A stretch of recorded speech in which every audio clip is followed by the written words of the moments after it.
The Gun Shop Show, the Gun Shop Show. What is it? We don't know. The Gun Shop Show, the Gun Shop Show. Here we go, it's the Gun Shop Show. Welcome to another episode of your favorite program, The Gun Shop Show, coming to you from the sales floor of our favorite place where your friends in the gun business do our thing, here at Liberty Tree Guns. And joining me, as always, is the man running the controls, Mr. Trevor Smith. Howdy. And our resident gun bunny, Logan Jones.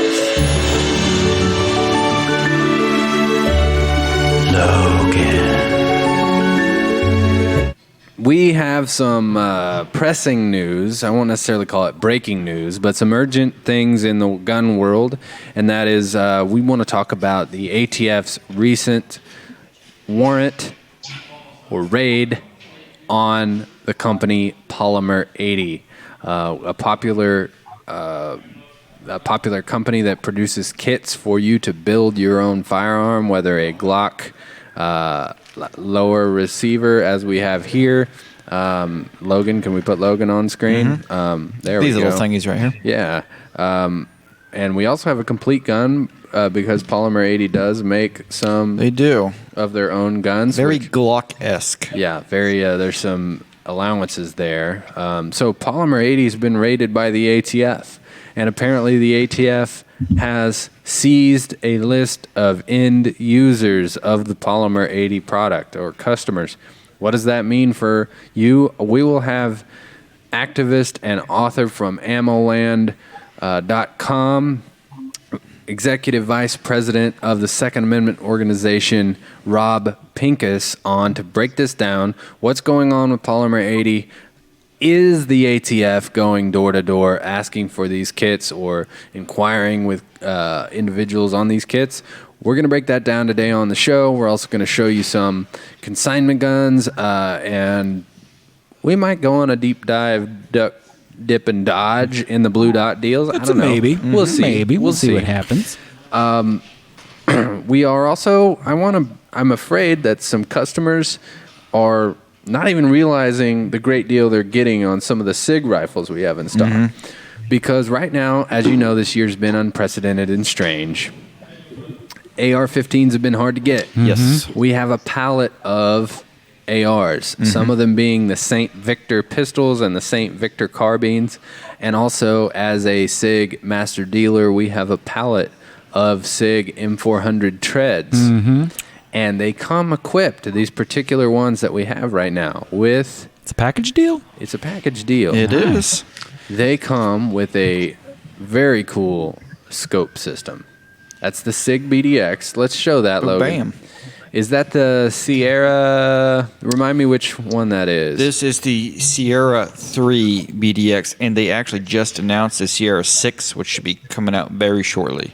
So this is the SIG Sierra 3 BDX, and BDX basically has to do with bullet drop compensation and the adjustment of your scope, something that a shooter had to be pretty knowledgeable to adjust for elevation and windage on the fly in order to make accurate long-distance shots. When I heard SIG came out with a rangefinder and a scope that automatically adjusted to one another, I was like, that sounds kind of complicated. But does. we had a SIG range day where our SIG rep brought their product line to my house, and all of our staff got a chance to shoot it. This gun and combo will literally adjust your crosshairs to hit whatever you're aiming at with your exact bullet, regardless of distance. So I'm going to let SIG explain how it works, but I'm just going to tell you my experience. You pull up the rifle. We were shooting 300 blackout subsonic. He said, aim for that plate, center of the plate. And I was about 150 yards away. And I squeezed the trigger, and I hit 8 inches low, roughly. That's a guess. You see the tree bark on below the target, blow back. Yep. And he said, okay, I'm going to range you. And then ranged me to that steel plate. Now squeeze the trigger. Ping. And I didn't have to do anything. Granted, he set up the bullet type already in the app to make the scope talk to the rangefinder. This is what you're getting on this package deal M400, which is on Deals of the Week, and which we actually have quantities of. So not only are you getting a high-quality base AR, you're getting this optic, and in today's market, you're basically paying what the ARs are bringing without, and you're getting a free scope. So, and this scope is awesome. Trevor, if you're prepared, I'd like to show folks how the BDX works and how it can turn them into a very accurate shooter with the push of a button. Transform your shooting experience with unprecedented simplicity and accuracy. The SIG Sauer Ballistic Data Exchange Kilo Rangefinder, Sierra 3 PDX Rifle Scope, and smartphone app allow you to achieve the most accurate and ethical shots possible. With the BDX app, simply use the comprehensive bullet library and input your ballistics. Or for special uses like muzzleloader, shotgun, or crossbows, enter your type of bullet or bolt and muzzle velocity. The hard work is then done for you. Now your Kilo BDX, the world's most advanced laser rangefinder, is ready to range your target.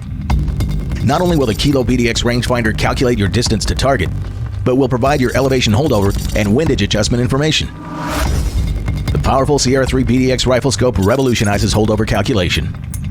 Once your ballistic profile is in the app, sync with your Sierra 3 BDX rifle scope and then configure multiple holdover points in the digital ballistic reticle. The SIG Sauer Ballistic Data Exchange, BDX, is the most advanced optics system available. There are 3 easy ways to use the BDX. 1. Use the Sierra 3 BDX rifle scope alone. Once you have entered your bullet data, you can customize your own illuminated BDX reticle with up to 8 ballistic dots. No more turrets to adjust or calculations to make. 2. Use the Kilo BDX rangefinder on its own with the SIG BDX app. Once your ballistic profile is set, range over your target. The Kilo BDX will calculate your distance, elevation holdover, and windage adjustment. Adjust the turrets on any rifle scope and take the shot. 3.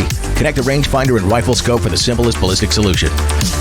When you range your target, the Kilo BDX rangefinder automatically sends your specific holdover data to your Sierra 3 BDX rifle scope, giving you an illuminated holdover dot.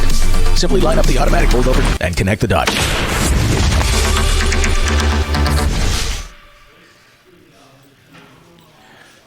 You know, it was probably my redneck bias. When I first heard about it.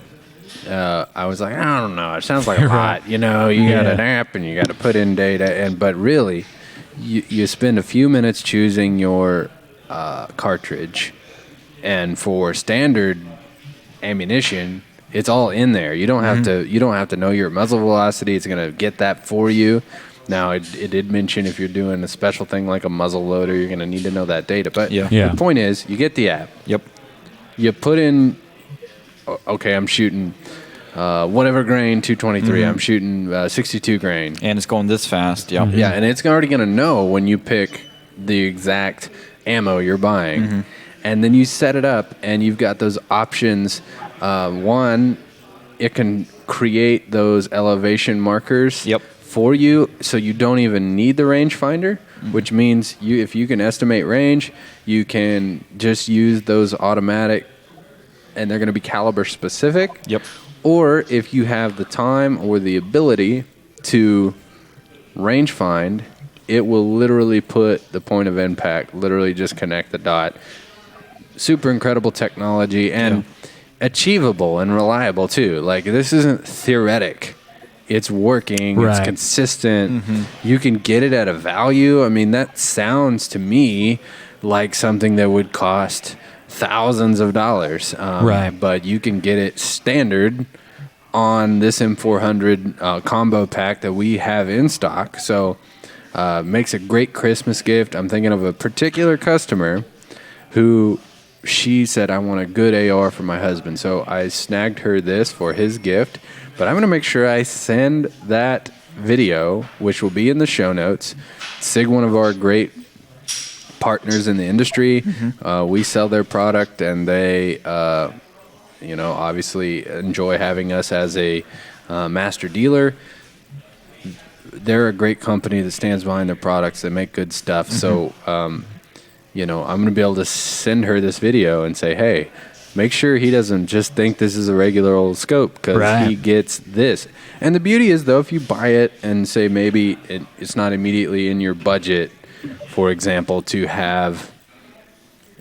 get that rangefinder, because it doesn't come with the rangefinder. It comes with the scope that's capable of the BDX program. It doesn't come with the rangefinder, but you can get the compatible rangefinder and match them up. Oh, yeah. You can always get that later. And the beauty is that scope is going to work as a normal rifle scope, and even with the app to create your own BDC reticle, your own bullet drop compensating reticle, automatically. And then if you want to add the rangefinder element, you can do that. We do sell them here at Liberty Tree Guns. I want to remind you real quick, the show would not be possible without our great partners, U.S. Law Shield.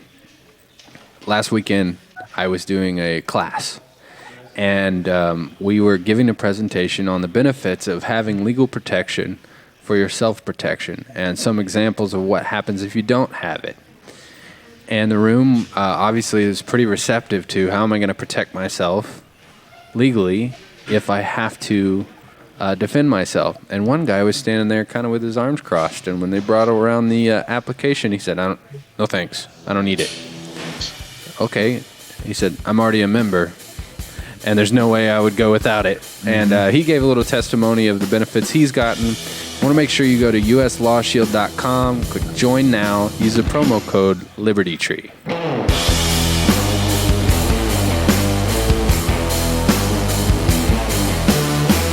Hey, Adam and Lauren, thanks for jumping on here so we can make an ad for the show. Yeah, absolutely. We're huge Second Amendment advocates and big supporters of Liberty Tree and the Gun Shop Show. All right, so for the ad, we're going to want to go over what you offer. We do all the standard auto, home insurance, life insurance. We also do a lot of rental property, whether that be commercial rental or residential, duplexes, apartment complexes, single-family dwellings. And we have specialty policies for all your firearms. Well, you have commercial coverage on my rental properties, so we can put that in the ad too. And I was thinking that we'll talk about how you're big supporters of the store and how you come in the store pretty much every day on your lunch break and buy guns.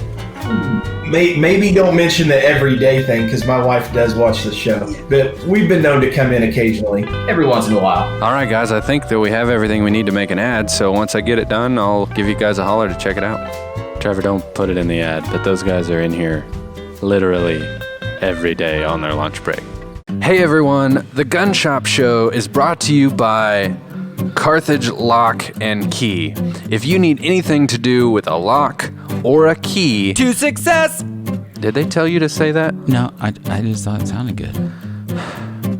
They have a mobile service, so they can come to you and cut pretty much any kind of key. To success! Or if you lock your keys in your To car. success! I'm talking even security modern chip keys. To success! Trevor, could you just jingle the name of the business? Okay. Yeah, I'll do it good this time. So with all of my properties and all of the needs I have, I trust Carthage Lock and Key! To success!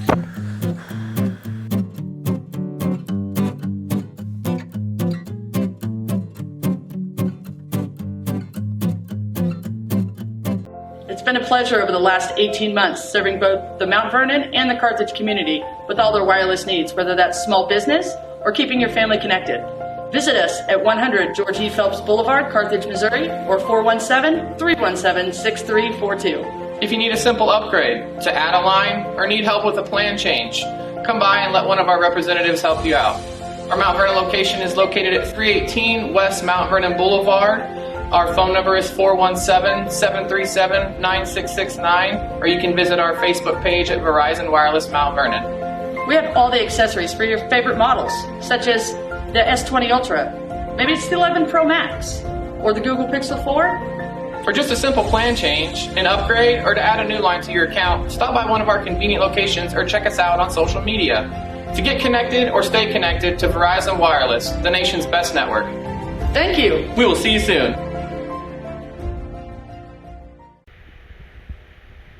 This is Russell. I gotta go. It's time for the gun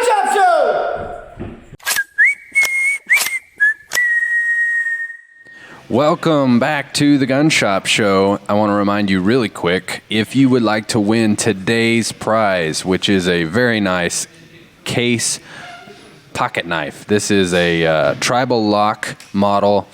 This is exactly what you might remember your grandpa peeling apples with, or doing all of those grandpa things with their pocket knife. Really nice, $102 retail value. All you have to do is share the feed and tag 5 friends. As you know, on the Gun Shop Show, we don't get hardcore political. We try to bring you some fun every week. But as defenders of the Second Amendment, we do have an issue that is pretty concerning, maybe shocking to some, and that is the headline this week of the raid, or the ATF search warrant served on Polymer80. So I'm excited to introduce our next guest to break down what happened at Polymer80, what this means for the Second Amendment community. Does it forecast what's to come under a new administration? So with no further ado, I want to welcome to the show Rob Pincus, who is Executive Vice President of the Second Amendment Organization, which is a organization that's sole purpose is to defend our gun rights. He's also a contributor to Ammoland and wrote a really great article on this issue. Rob, thanks for joining us. Hey, it's great to be here with you guys. I appreciate you spreading the information about this issue. It is important, and it may have long-reaching ramifications, as any action against our civil rights and especially our gun rights can. Well, some of our listeners may be hearing about this for the first time, so let's start with a little primer on what is Polymer80 and what happened to them recently. All right. So again, just disclaimer, I don't work for Polymer80. I'm friends with those guys. I'm a customer. I'm a fan of their company. I'm a supporter of their business. And I am, again, a Second Amendment rights advocate and educator. And really, that's where I come to the community primarily, is as an educator. So let's do a little education first about what Polymer80 is, as you said, and sort of how we got here. Polymer80 is a company that sells kits so that people can build their own guns. Now, this is completely legal. Individuals can build their own guns without any special licensing almost everywhere in the United States. California does, however, require that once you've purchased a kit, or if you intend to, start from scratch, if you just had a block of steel and you were going to machine it into a gun or anything like that, you would need to apply for a serial number first. Now, outside of California, generally anybody can make a gun anytime for personal use. Selling it, things like that, changes everything. I am a manufacturer also. I have a federal firearms license, manufacturing license from the ATF to manufacture firearms under a company called Avidity Arms as a partner there. But individually in my private life, I also have made firearms, and I have made a couple of firearms with Polymer80 kits. Now, the thing about the kit is that what they actually sell you is a non-gun object. All right, so you can imagine for a second, good. Oh, I was going to say we have one. We'll put it on screen. Logan, you can show that off. So while you talk about that, we'll put one of the 80% Glock lowers while you describe it, and we'll go ahead and put that on screen right now. Perfect. Yeah, I actually don't have one. I'm at my place out in Denver. All of my non-built kits are back in Florida. Now, what you've got there is that the non-gun object inside of the jig. Maybe you can pop that jig open and show them what's inside there. It basically looks like this one, if people can still see my screen, except this one has been completed. So that one there, it doesn't have the holes for the pins. And if you'll rotate it so you can look down in the top where your index finger is on your right hand, yeah, it's blocked in the front. So in the very front of the gun, where the recoil guide rod would go, underneath of the barrel and underneath of the slide, there's a little wall there that needs to be worked out. It's now right above where the accessory rail would be. So it's a non-gun object. And what you have to understand is, from my perspective as a manufacturer, the ATF tells us when we have to put a serial number on a gun. Now, if you look at the bottom of that gun, there's a serial number plate near the accessory rail, but there is no number on it, obviously. Now, what I would tell you as just common sense, if you have any property that's worth value, you might think about marking it, and you could put your own mark on that once you built a gun, but you're not legally required to, again, outside of the state of California. So manufacturers are. I'm required to put a serial number on the ledge of the frame once it reaches a certain point in the manufacturing process. And that is very clearly delineated by the ATF. They say, okay, you've reached this stage of production manufacturing. If you go further and it doesn't have a serial number on it, you're in trouble. You'll lose your license, you get fined, all those things. As an individual, that spot really doesn't exist. And where we have a problem is that we have allowed this term 80% to exist because it's convenient, it's easy, it's a term of common parlance, if you will, inside of the gun community. We say it's an 80% lower, and what that means is it's been, in our minds, 80% of the work has been done, 20% has to be done by the individual in order to finish and complete the gun building process. The problem is it's a made-up concept. It's not really 80% of anything. It's very hard to measure such a thing. Obviously, it's very subjective. But what the ATF does is they come into a company like Polymer80 that doesn't want to sell final guns. They don't want to sell guns with serial numbers through FFLs with background checks. They just want to sell the kits. And they say, is it a gun or isn't it? Some people might be familiar with the CERT pistol, the training pistol. This is not a gun. The ATF looks at this and says, nope, not a gun. You can sell it without a license, you can sell it without a background check, you can sell it however you want. However, once it becomes a gun, this one is a gun, I would have to put a serial number on it and sell it as a licensed firearms dealer. That in-between stage, again, is very gray. So the ATF comes in and says yes or no. They said yes to Polymer80's kit that was just shown on the screen, the jig with the frame, with the non-gun object that will become a frame, some drill bits, maybe a milling tool, and of course the instructions on how to put it all together, as well as the rail inserts that get put into the plastic once you've done the work, once you've done the milling, the machining, the filing, the dremeling, the drilling, however you're going to do it. The problem is that what now has happened is Polymer80 sells two versions of the kit. They sell the cardboard box with pretty much just that jig and the non-gun object. They also sell the exact same jig, the exact same plastic non-gun object with a completed slide and all of the lower parts, right? So I got a bag of lower parts here, right? So whatever parts might go in there, the recoil, guide rod and spring, the trigger, all that stuff. They put it all together for you in one package. They call it the buy, build, shoot package. And that package is sent out as one unit. And again, there's no firearm in it. There's no serial number needed. What the ATF has now said is because that Polymer80 didn't ask permission, they didn't say, well, hey, you told us we can sell this plastic stuff and the drill bits. If we put all the other parts in the box and send it, is that okay? The ATF has now retroactively said, no, that's not okay. And they obtained a search warrant to raid, if you will. It wasn't violent, but just show up with lawyers, agents. We're here to seize all your shipping records, your inventory records, your sale records of this kit that you shipped across state lines without our permission. Now, of course, the problem here is how does the element of plastic and the jig and the tools change magically because the other things are in the box? Well, some of this will, in court, go back to the concept of 80%. A lawyer could make an argument, I'm not arguing for this, as ridiculous as it sounds, a lawyer could make an argument that you have now done more of the work and contributed beyond 80% of the work when you put all the parts in one box. In other words, me as the consumer, when I buy the non-gun object, I now also have to go across, Brownells or Midway or, Primary Arms online. I have to also click lower parts kit. I have to pick my trigger. I have to pick a slide. I have to pick a barrel. I have to pick sights. And the work in obtaining all the parts that will work together is apparently in the ATF's mind part of the last 20%. We'll be right back on the Gun Shop Show.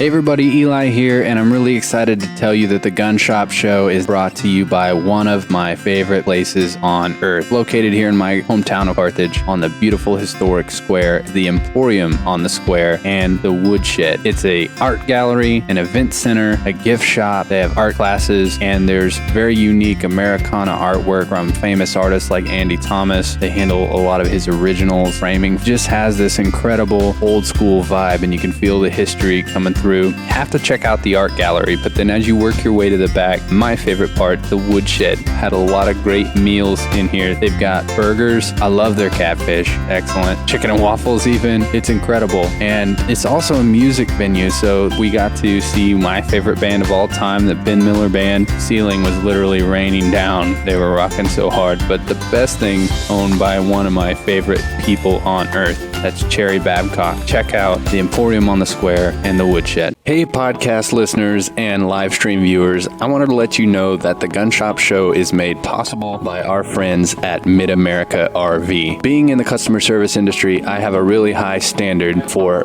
how customers are treated. Mid-America RV does it right. I've got my RV through their dealership, and I've taken it all over the country. We made it to South Padre Island. We've gone to Colorado several times. And if you've ever owned an RV, you know there's a lot that comes with it. So who you get it from matters. And it's extremely important that you have support after the sale.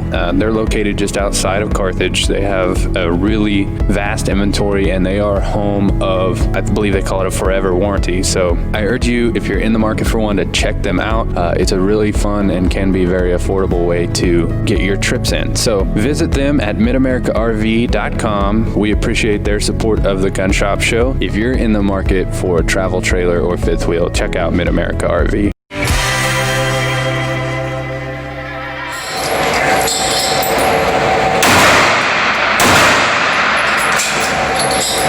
The Ruger Security 9 LTO, an exclusive new firearm only from Liberty Tree Guns.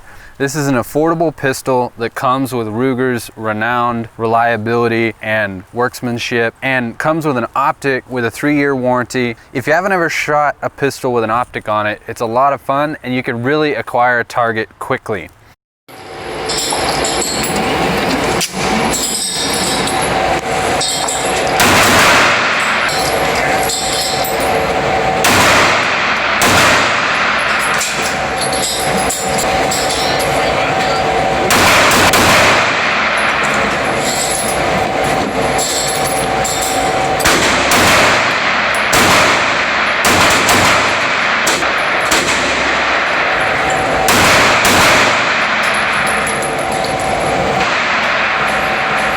All right, Ruger Security 9 LTO unboxing.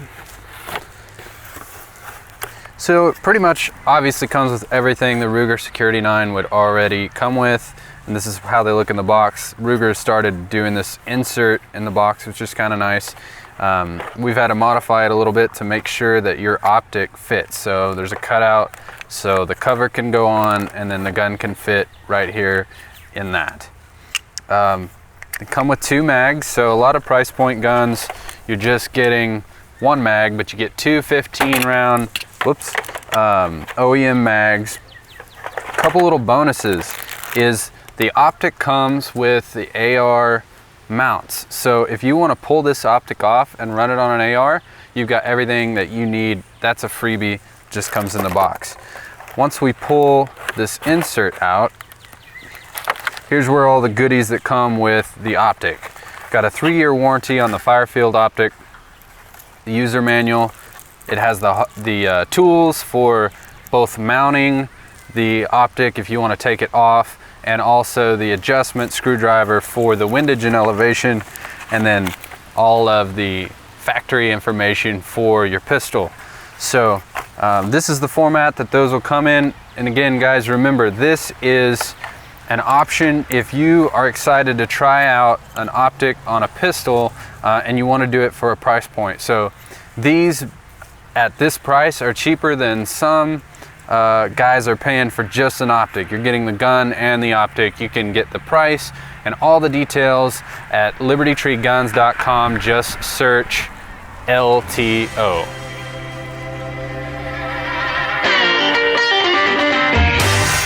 Hey there. We got your lab results back. It looks like you have a fever, and the only prescription is more Gun Shop Show.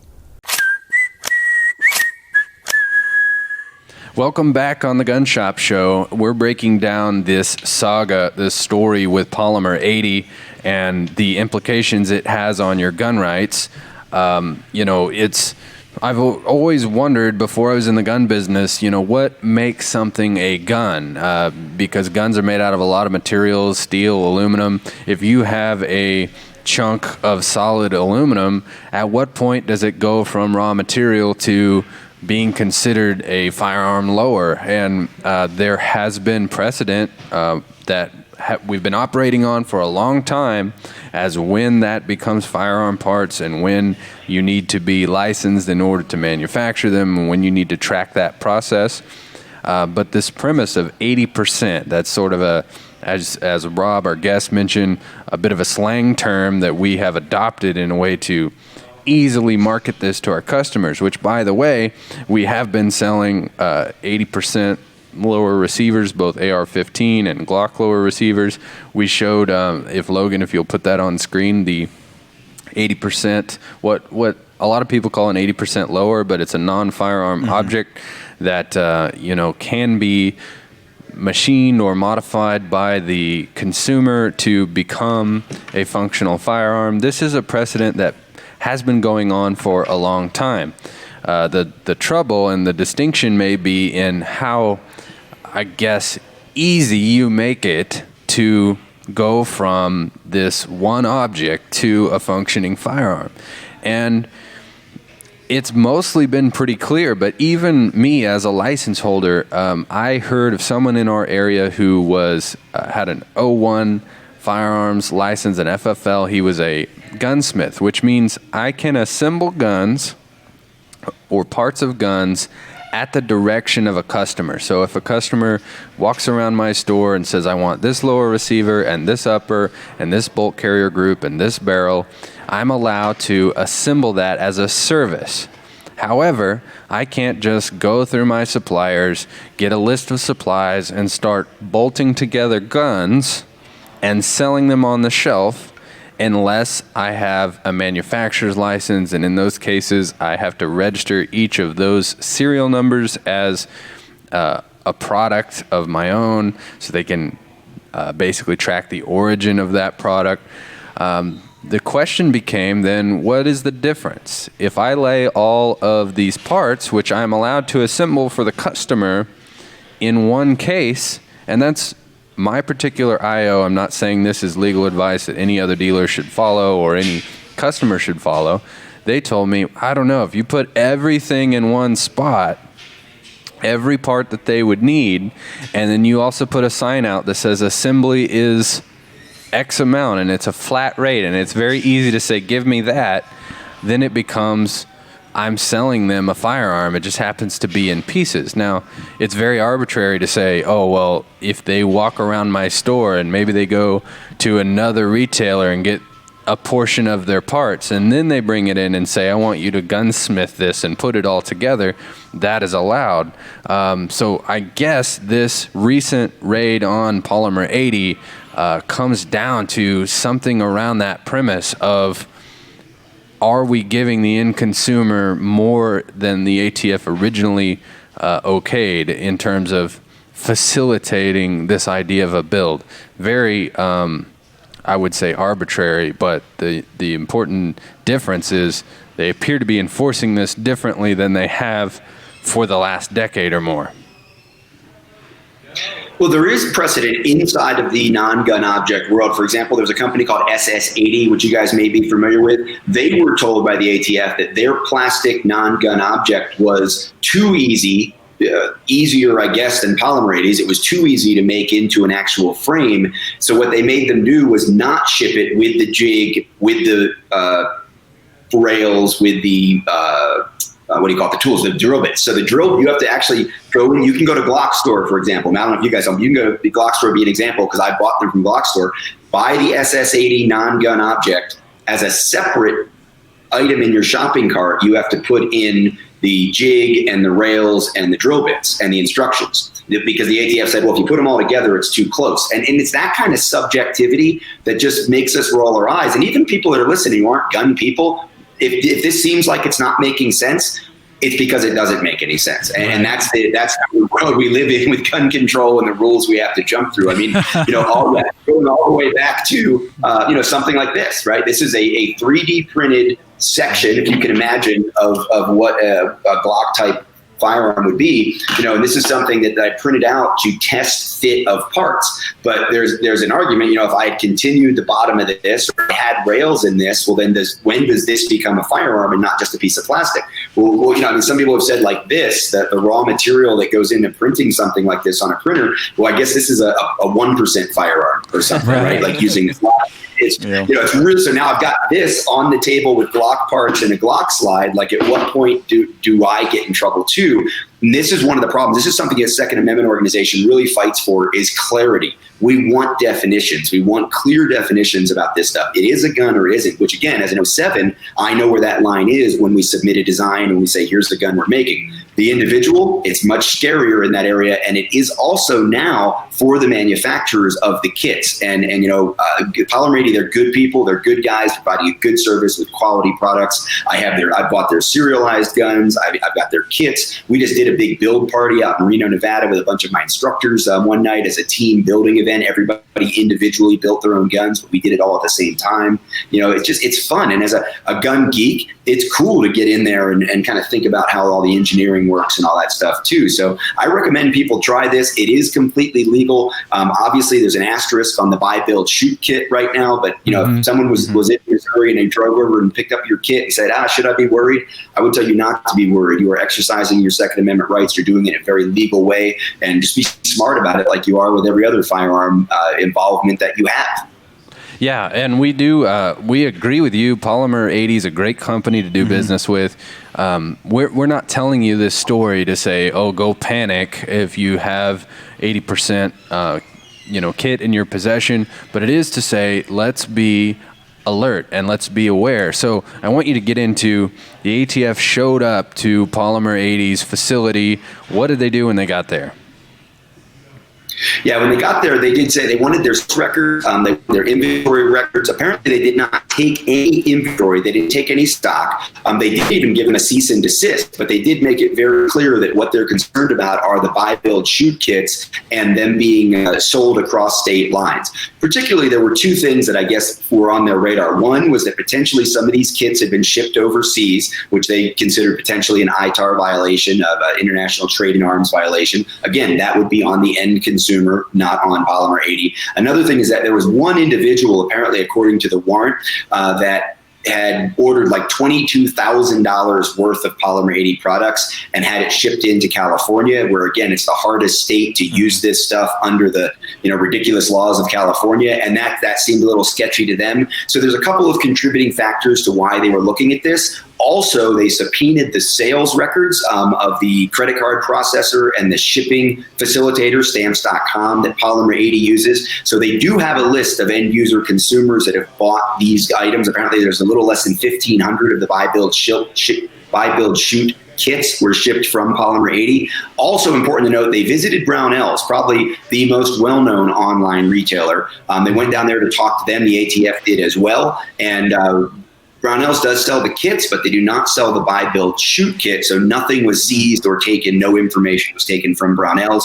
Obviously, there are reports out there. People are worried that the ATF is visiting these end user consumers that purchased kits, individual onesie twosies. There is no verified evidence of that, although there's reports. And obviously, a lot of us are keeping an eye out for that and watching very closely. And that could change at any time. Rob, do you have time to do another segment after this one? Let's do another one. I think this is an important topic for sure. Yeah, okay. We're coming up on a break, but I want to break that down because there is a lot of, let's call it rumors, some social media fervor that the ATF is coming, knocking on the door, looking for your Polymer80 kit. That is the news that I operated on because that's the headline that I saw. However, that may not be true. So we're going to break that down. We're going to talk about whether or not you should be worried. You should always be worried about the preservation of your Second Amendment rights. But should you be worried that a guy with a hat like this, that's my ATF hat for you radio listeners, is going to show up your door on the Gun Chop Show?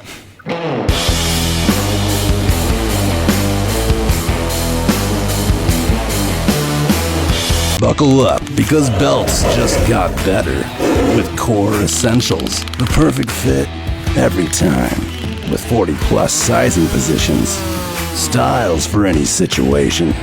Whether in the boardroom crushing sales and taking names, on your next adventure in the great outdoors, or when you're done for the day and ready to relax, get your perfect fit with Core Essentials. Here's your chance to snatch Santa's stuff at High Winds Casino. Be at High Winds on Saturdays in November and December when 10 players will each get to snatch a prize from Santa's stuff. And on New Year's Eve, one lucky finalist will win Santa's sleigh, a brand new 2021 Jeep Gladiator Sport 4x4 from Vance Chrysler Dodge Jeep Ram in Miami. Entering is easy. Just play with your red card and you'll earn entries for both the Saturday night drawings and the New Year's Eve Jeep giveaway. Snatch Santa's stuff, only at High Winds Casino. Land is everything to me.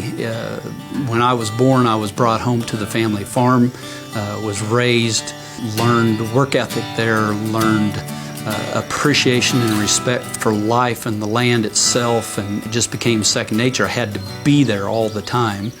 Whenever I wasn't on the land, I was not happy. But I learned to understand the land, learned to respect it, learned family values. My wife and I have bought a farm besides the one we live on, and it has just been a great investment, and it's been someplace that my son and I have shared the passion of hunting together, and land has been everything in my life. It has kind of kept me focused and gave me a place to be. It's kind of kept me grounded.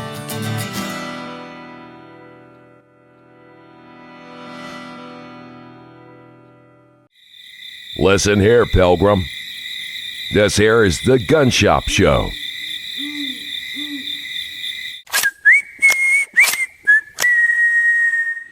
Welcome back on the Gun Shop Show, breaking down important issues and your Second Amendment rights. I want to remind you, if you want to win today's prize, all you have to do is share the feed. So if you're listening on the radio, jump over to facebook.com, go to Liberty Tree Guns, and you will find our live stream where you can see this beautiful pocket knife. This is the Tribal Lock Double X. It's a 3-inch blade, so it's a nice slim pocket knife to drop down in your pocket, but yet big enough to take care of just about anything you would need to. So we're going to give that away today. It's a $100 value. Has that been owned by an official grandpa? It feels like it. It feels, you can feel the officially closeness. grandpa owned. Yeah. A brand new pocket knife, $102 value. We'll be giving it away just to one of our listeners today for sharing the stream and tagging 5 friends. And I want to remind you, if you want to support the show, go to gunshopshow.com. You can get merch. You can check out all of the sponsors that make the show possible. But I want to continue breaking this down with our guest. This is Rob Pincus, a contributor to Ammoland.com and executive vice president of the Second Amendment organization. Really has been an absolutely great resource on this topic, and I'm sure is always a great resource on many gun-related topics. And we'll make sure we put all the links to the ways that people can reach you and follow what you do in the show notes. Rob, we were breaking down, is this distinction of 80% and what constitutes work going into the process. Did you just change hoodies?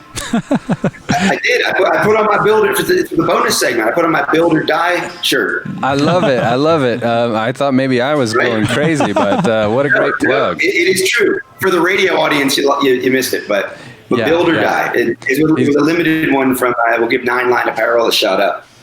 Oh, very cool. So that's it says build or die, and it's got the components of an AR-15, really a cool hoodie. We can drop a link to that as well. So let's talk about what is 80% the problem? Is the problem that we bow down to agencies like the ATF and we're always playing defense? We've had guests on before that say, politically speaking, activism speaking, we should be moving the marker forward, not always reacting to what the regulators say we should do. What do you think? Oh, I would agree 100%. Yeah, we should be regaining lost ground. I remind people that all the time. This isn't just a defense of our gun rights. We're really regaining lost ground. Perfect example would be concealed carry. And you guys now, I know you guys keep joking about the grandpa knife, but I think I have a knife like that. And I'm a grandpa, so just go easy on me. But I remember in the mid 90s when there was a very contentious fight in Missouri. And all the way up until like the early 2000s, I want to say maybe 2001, you guys went shall issue, 2002, which was relatively late in the shall issue revolution that happened across the country, especially for a Midwestern state. People don't realize, like, if you go back to the late 80s, Texas, you couldn't get a concealed carry permit. Alaska, there were 12 or 13 states in like 1986, 87, where there was no provision for concealed carry, including Texas. And then Missouri was a May issue state, I think, until the early 2000s. And it came up for a vote several times before that changed.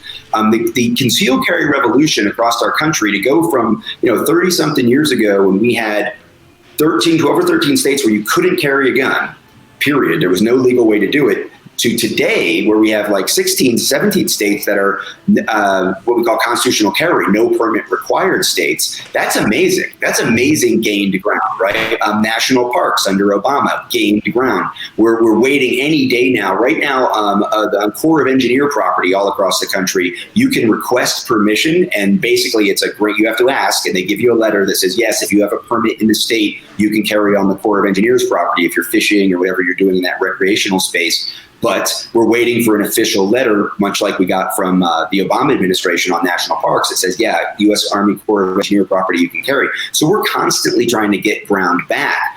Hearing Protection Act, trying to get suppressors removed from the NFA was something we've talked about. We hoped was going to happen under Trump.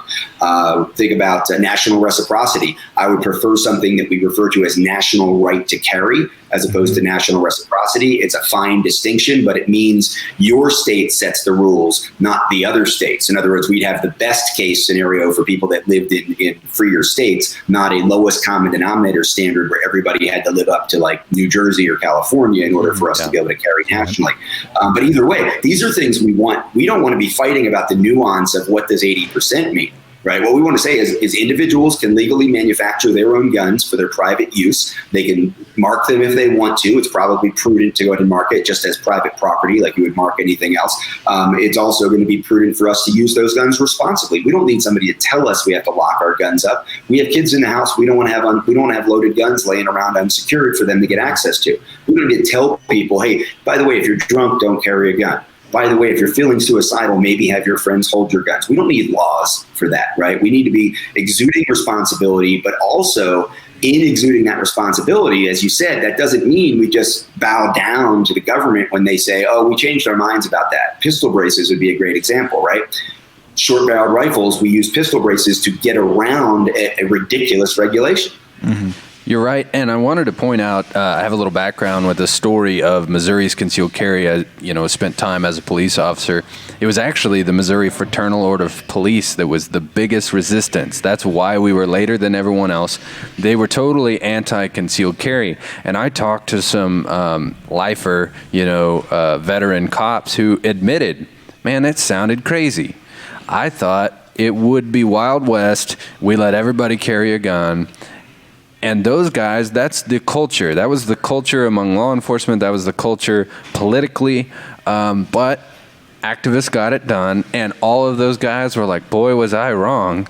I don't feel any less safe as a cop. I feel more safe. And the numbers, the evidence in terms of violent crime is well established. So it is proof we can go on the offense and change minds, and then, thankfully, have evidence to back up our argument that it was better and safer for society. I mean, we make the argument from the point we'd rather have more freedom regardless of safety, but the nice little benefit is we find that where private gun ownership is the highest, those are the safest areas of the country. So it is possible.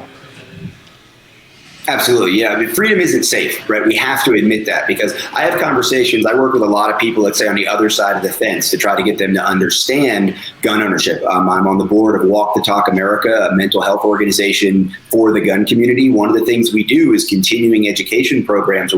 They get credit. They get continuing education credit for taking our class as mental health professionals on gun culture and gun ownership and responsible gun ownership, so that we can educate somebody, so that when somebody picks up the phone looking for help and they say, oh, well, you're feeling suicidal, do you have any firearms in your house? And the person says, yes, I do. They don't immediately jump to, well, you shouldn't because they're dangerous, right? Like they say, okay, let's understand that. Let's understand it. For a lot of people, these are therapeutic. These are not just talismans of comfort, but they really are the things that we know in a worst case scenario we're going to rely on to protect ourselves and our family. And we need to educate people outside of our community about that. Whether they want to be gun owners or not doesn't really matter. They just need to accept that we are. I did this for a friend this year. A friend who's pro-gun, he struggled. Admittedly, this is something he shares with me in confidence. He's struggled with some mental health issues, and he came to me and he said, hey, I feel like the risk, even though I want to be protected at home, I feel like there's a risk. I'm not in a good place right now. Will you hold on to my gun? And I think it's important for a couple of reasons, because one, he felt comfortable enough with me as a gun guy, as a high profile gun guy, not to say, not understand or empathize with that. And I could just be entrusted to store that for him. And then also, part of the nuance with that was, hey, when it's time to give this back, let's sit down and make sure that it's the right time and that what the risk factors are. And so that's important among the gun community too, to realize that firearm suicide is one of the numbers that the left or the anti-gun crowd uses in their violence numbers, is people who've unfortunately used a firearm for suicide, which we know access to a firearm doesn't necessarily change the likelihood that someone will take their own life. It just becomes the option that they use if it's handy. So that's I like talking to you, and I wish we had more time, because this shows a comprehensive approach we should take to advocating for the Second Amendment. Well, I'd love to come back on the show sometime. I can use you, Mike Sedini. He's the founder and my partner at Walk the Talk America. The mental health thing is a huge issue, and I applaud you for being brave enough, not just to do it, because helping a friend out, we'd all do it, but here you are talking about it, and that's the kind of thing, sometimes you see it in the comments, oh, don't take away a man's right to protect himself. You were protecting your friend. You were helping your friend. There are times when right now, I don't need to have that gun. I would rather take the risk that like ISIS is going to show up in my house than the risk that I'm going to hurt myself or a family member sometimes. And that's a real talk thing that we have to be comfortable with in this community. It doesn't make you or I or him any less Second Amendment advocates. Right. We can't let our egos get in the way of our own preservation, and that could have been the chance to do that. He knew I'm taking a risk by not having this protection, but he weighed his options. So I want to make sure we're coming up on the end of the first hour. So if you're watching on television, you need to jump over to the live stream on Facebook. Rob, tell us again where folks can find your great work. If you want to learn more about our position on gun rights and kind of get educated on talking points you can use as a grassroots advocate, go to gunrights.info. Gunrights.info is the position statement page for Second Amendment organization. If you're interested in mental health, and you can get free and anonymous screenings for yourself or recommend it to family members and friends at WTTA.org. Hey, you know what makes the Gun Shop Show, possible? It's people who believe in the show. And someone who has believed in the show from the very beginning is my good friend Chris Chapman, owner of Whitehead Farm Supply. Here's a message from Chris. Guys, my name's Chris Chapman, owner of Whitehead Farm Supply, and I just want to take a few seconds here to let you know that we are going to be proud sponsors of the Gun Shop Show, and we appreciate everything that them guys are doing over there, and we just want to show them our support. Thank you. So whether you have 2 chickens or 2,000 acres, Chris is your man. Give him a call. I guess that's pretty much the ad. Whitehead Farm Supply. Seriously? Always.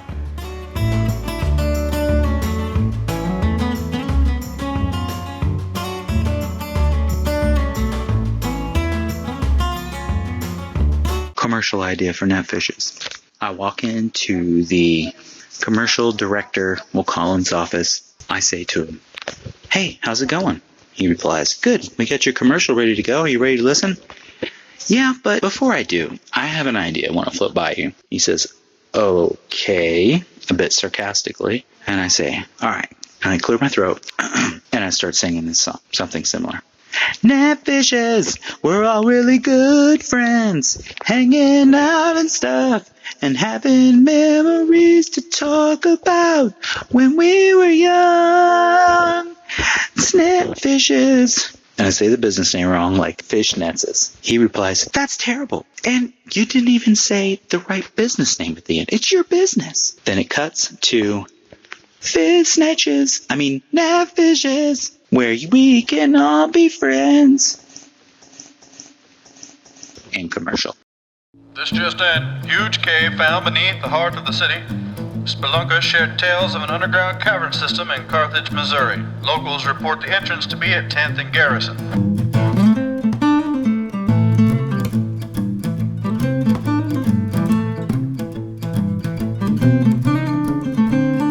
Cave Gang Pizza. Stop in and enjoy wings, wood-fire pizza made with local ingredients, and our full bar. Bring the whole gang and uncover a legend. People are always asking me, Eli, you seem to get the best deals on things. What is your secret? Glory actions and estate sales. Trevor, I appreciate you jingling, but I have to say the ad part first because people need to know about the company. Oh, I thought you wanted me to do it. And then also, it's it's covering up my face. So right. just get a picture like from their Facebook page because that's the best place, and then just put it right up here where the Gun Shop Show logo is. Okay. All right. I'll do better this and time. then and so let me finish the ad, and then you can jingle. Okay. Okay. All right. So the best place to go is their Facebook page. Oh, glory actions and estate sales. You know what? Fine. I'll just move in between the graphics and finish telling people that the best place to find out when old glory actions and estate sales. I think I got it that time, man. Hey folks, I had to learn the hard way that a good home inspection makes a difference when you're buying a home. Our new sponsor, All Points Inspections, can provide just that. Here's a message from Corey from All Points Inspections. Hey guys, Corey Hines here, owner of All Points Inspections. Up on a roof right now, currently doing a roof inspection, checking for leaks. But I am excited to announce that I am a new sponsor with the Gun Shop Show. Those guys are awesome over there. It's been kind of a Saturday morning routine for me now to join in on the conversations. Just a bunch of good group of guys all around, followers, watchers. Check them out. If you guys need home inspections, give me a call. 417-439-9229. Thank you. Hey everybody, it's Eli at Liberty Tree Guns here at 530 West Fur Road in Carthage, Missouri, and I want to show you a gun collection that we just bought from an individual. A little bit of everything in this one. We wrote a check for 22 guns. Got some newer lever guns, cool Henry Silverboy, some older shotguns. This is a cool old 410 double barrel.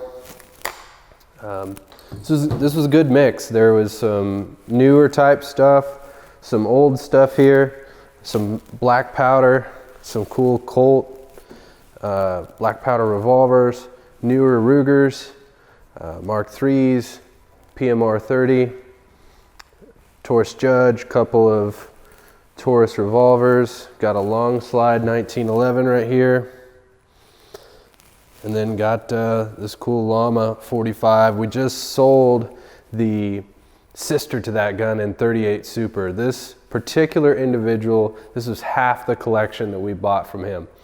And so I just want to remind you that we pay top dollar for entire collection, so we'll buy one gun or 100 from you, and we can offer consignment where we sort of establish what these guns are worth and we pay you out when they sell.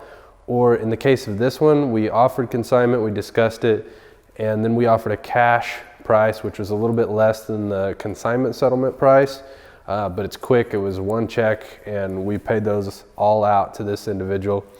And probably the biggest, baddest, coolest one of the whole mix was this Bushmaster BA-50 So we have everything from little antique 22s to 50 cals in this one collection, and want to remind you that we'd love a chance to buy your collection.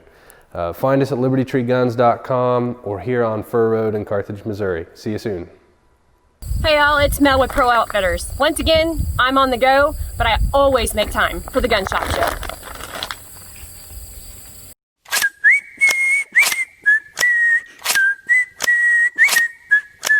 The Gun Shop Show, the Gun Shop Show. What is it? We don't know. The Gun Shop Show, the Gun Shop Show. Here we go, it's the Gun Shop Show. Welcome back on the Gun Shop Show. Don't miss your chance to get this really cool case pocket knife.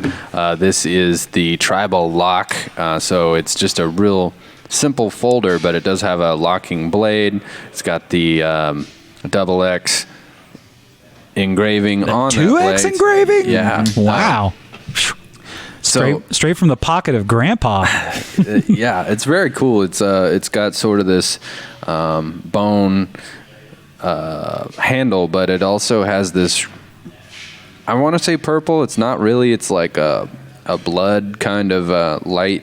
Yeah, our camera is not going to do that any justice. No, but it's just really a cool, handsome looking knife. Yeah. You can get it for free. All you have to do is share the feed and tag 5 friends. And speaking of the feed, if you came over from TV, welcome. If you normally watch on KODE 12, you might not know this is a 2-hour show. A 2-hour show. Minimum 2-hour show. And yeah, sometimes the show overdrive goes off the rails. Yeah. Yeah, we all get new jobs. Yeah. Move and stuff. Right. Is there shoes involved? One shoe. I want to continue breaking down Polymer80 because this is fairly serious. Now, there were reports that, the ATF did take customer records, which is unnerving because one of the things that I ensure our customers is how we keep everything private. We don't share it. It's not registered. Now, certain elements of the background check paperwork is subject to ATF inspection, but there is no registry. We would never share our customer list with another organization, certainly not ever sell it or distribute it or even allow it to be misused. But the unfortunate thing for Polymer80 is the ATF just came in and with a search warrant, which means a judge signed off on that to seize those customer records. So that's unnerving. Is it the sign of things to come? I hope not, but it certainly seems like in the last 90 days that the ATF is off its leash once again.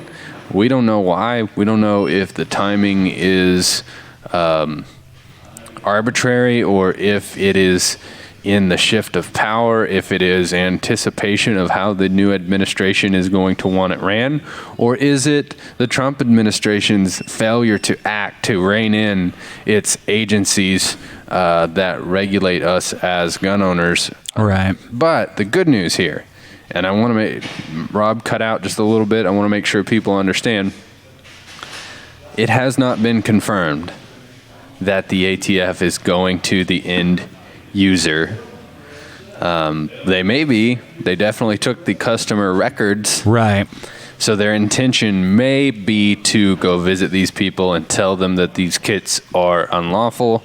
But it might not be. And the one report that got highly distributed on social media is not confirmed and may not be a reliable source. Right. That's, yeah. In these times, some people like to get attention and they like to abuse those stories. And this is a fast-moving issue. So this is what we know as of now. And we've talked to some experts in the industry. We've talked to people in the industry. Our good friend Ava from Gun Funny, obviously she's in close contact with Polymer80. Yeah, so she's going to keep those conversations confidential. Some of it we have been shown and been asked, hey, we're not ready to publicly distribute this. So we obviously we respect that, and that's part of being a guest or a contact of the Gun Shop Show is we're going to respect your confidence in that way. But we've been shown screenshots of things from inside Polymer80, and this is a big deal. If you imagine building your whole life around this premise, it's been allowed the whole time, and what does this spell for your business and for your customers who have entrusted you with their information, with their orders? So we'll be watching that closely, and we're going to break down some more issues on what exactly took place during the raid or the search warrant. We also have a headline on what to do if the ATF shows up to your house. So if a guy comes up looking like this, for the radio listener, I'm just as ugly as I was, but I'm now wearing an ATF hat. You look fashionable in that. Yeah, it looks really good with the headphones. And you know how I know you look fashionable in that? Because I'm from the fashionable ATF. Oh, man. Yep. Snap. Looking Dang. fashionable. Wow, he's got a FAT. Wait a minute. Yeah. That doesn't look right. That's a fashion ATF. That don't look right. Hey, this is a family-friendly show, all right? Yeah, that looks like it's fashion, short for fat. fashion, alcohol, tobacco. Wait, let's just go with fashion on this, man. okay? I wish that I could go back 3 years in time and give you that hat for Christmas. I need to know why 3 years in time to give it to me. You know. You're talking about 100 pounds ago. Yeah. For the radio listener. Yeah, that Trevor hat used to sound like this. I used to sound like this.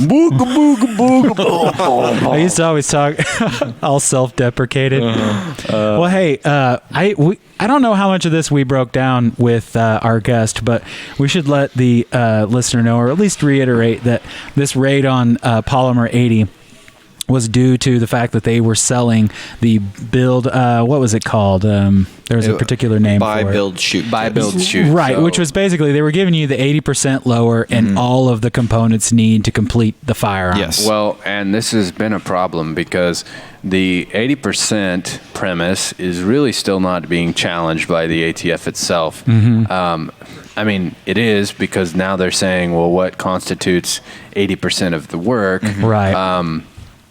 It's arbitrary. But the premise of the non-firearm object, the what we would commonly call an 80% lower, that's not really being challenged. It's are we making the manufacturing of a firearm so easy that you're basically considered, as far as legal precedent, to already have the gun. You just need to do a couple things to put it together. Like what the ATF is saying is, if you get this kit, or as they've told me in the past, if I put everything in a box that you need to build a gun and I build it for you, or I make it too easy, and their argument is that's like you buy a shotgun and the barrel is off of it and maybe the rubber butt pad is not screwed on yet. They're saying that if you give too much instructions and too many parts and pieces and potentially tools, if necessary, that you're just basically giving someone a gun with a couple steps to get it going. Yeah, like just put this here and you're ready to go, which, I mean, it's silly.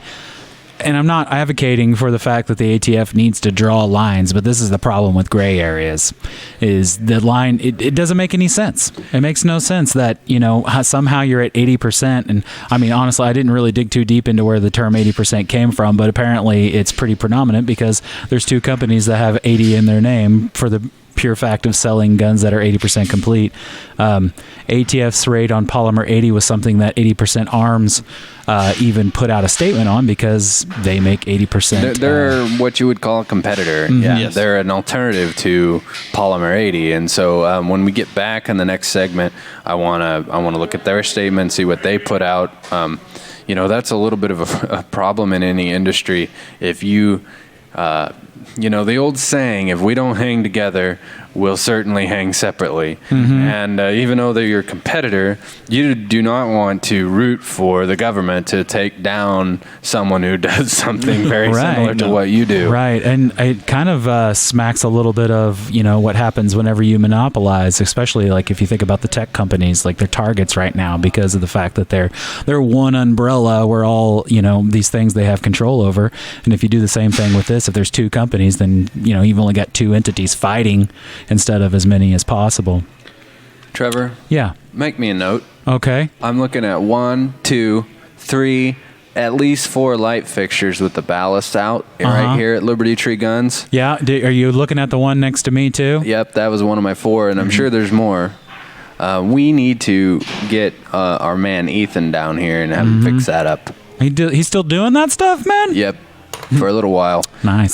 So, sorry guys, we're running a business here. So this is the Gun Shop Show because we're inside a gun shop, one that we need to keep illuminated for your shopping pleasure. That might be why your face is discolored. Yeah, there's 2 lights. Yeah, that's affecting the lighting on the show.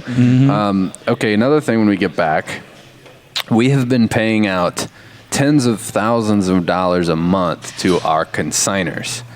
The absolute best way for you to sell your firearm is to bring it to Liberty Tree Guns, where we will sell it for you, and we'll take care of all of the things that are a pain in the butt when you sell your gun. We'll help you price it if you wish. We'll take some pictures. Although you are in control of the price, we can help guide you if you like. We will write a detailed description in a way that has been proven to help sell your firearm. We'll take care of listing it on the most popular firearm websites in the world, in addition to libertytreeguns.com with our wide audience of loyal shoppers. We'll take care of shipping, the legal precedent, gun broker fees, all of it, and it's no cost out of pocket to you. So we'll sell the gun. We have a 98% success rate, and you just get a check at the end. It's really, really that simple, and we've done it at scale for all of our customers. We welcome your consignment guns now. When we get back, we'll show you some of those great consignments on the Gun Shop Show.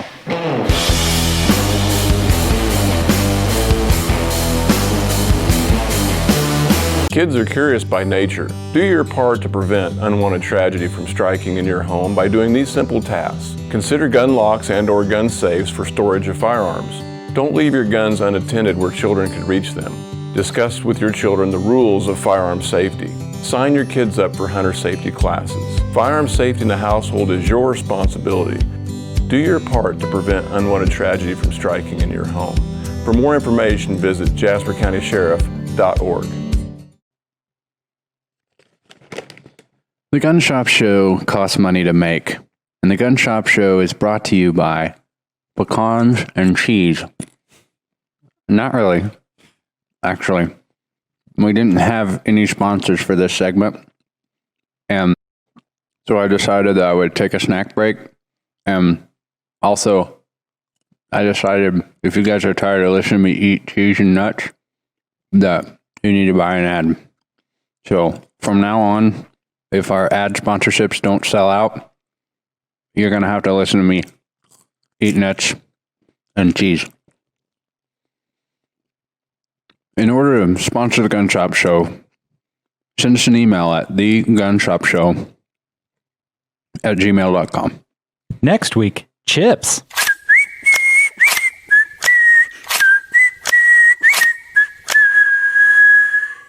Hey, Adam and Lauren.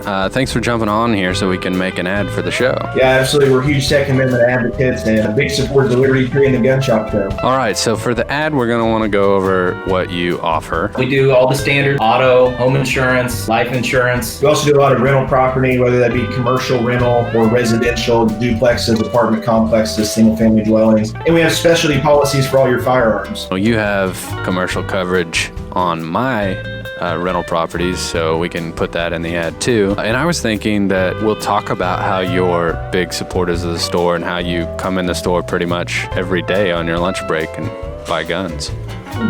Maybe don't mention the everyday thing because my wife does watch the show. But we've been known to come in occasionally. Every once in a while. All right, guys, I think that we have everything we need to make an ad. So once I get it done, I'll give you guys a holler to check it out. Trevor, don't put it in the ad, but those guys are in here literally every day on their lunch break.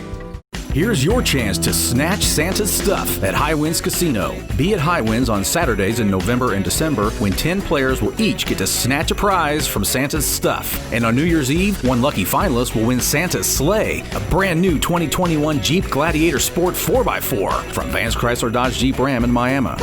Entering is easy. Just play with your red card and you'll earn entries for both the Saturday night drawings and the New Year's Eve Jeep giveaway. Snatch Santa's stuff, only at High Winds Casino. The Gun Shop Show, brought to you by little old ladies. They're little and they're old. They're little old ladies.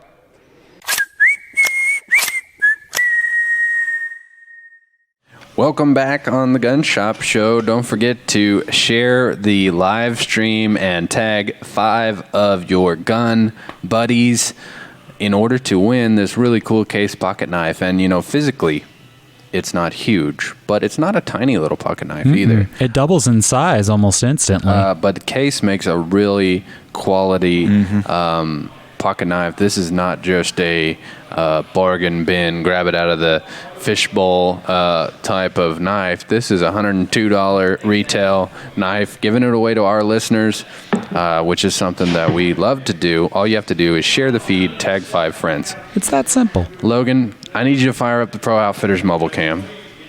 Fire it up. And it doesn't have to be right this second, but we're going to go take a journey and look at some of the consignment guns that we have in stock. Those guns we keep behind lock and key, which means that although customers can see it in our high traffic sales floor, they can't just grab it without a little assistance from one of our gun tenders. And so we're going to go on a little quick tour of that, but I also want to keep breaking down this story with Polymer80, and the ATF has rated them. This marks the second time that the ATF appears to be changing positions on a long-standing precedent like they did with AR-15 pistol braces, and this is all happening in the last few months. So us as Second Amendment advocates, as citizens of this country, for me as a federal firearms licensed dealer, I'm wondering, does this mean this is going to be the next 4 years? Constant battles. You know, I feel like we're at a picnic and we've got a fly swatter, and it's not that big a deal to swat at 1 or 2 flies as they try to get on your potato salad. But is there going to be a swarm of 40 or 50 or 100 of these onslaughts on things that have been totally okay for the last couple decades? Right. Well, I mean, Rob mentioned that his organization fights for the rights of the Second Amendment community. As a matter of fact, they've been successful in defending the Second Amendment community, and I imagine that they'll continue to fight those fights. They're basically the Beastie Boys of gun rights. Did they also lay down dope rap videos too? No, they're just gonna fight. For your right to own a gun instead of party. That's the only difference. Right. No, yeah, that is the only difference. Yeah. But they in 2005 sued New Orleans Mayor Ray Nagin to stop the seizure of firearms after the Hurricane Katrina. Yeah, I remember that story. I didn't realize that was his organization, but that is a problem. That is where the Missouri's Second Amendment Preservation Act was partially born out of that motivation. So it became specifically unlawful to restrict, and this is what I used during the coronavirus shutdown when there was talk that you might have to close your doors. I said, I pointed to this statute. In fact, I sent a text to the sheriff in my county and the police chief in my town, and I said, respectfully, here's this statute, which reads, you can look it up if you don't mind. Yeah. What am I looking? Sorry, what am I looking at? I believe it's the Missouri. Why don't you put Missouri firearms disaster law. Type those keywords and see. So we can read it word for word, but essentially it says that it is unlawful to restrict the sale, transfer, possession of firearms during an emergency because... Yeah, that's a kind of a shortened... I can read the whole thing. Yeah, here if you'd like. read it for us. All right, it's from section 44.101. Codifies that the state, any political subdivision, or any person shall not prohibit or restrict the lawful possession, transfer, sale, transportation, storage, display, or use of firearms or ammunition during an emergency. Because it's never... I think people picture...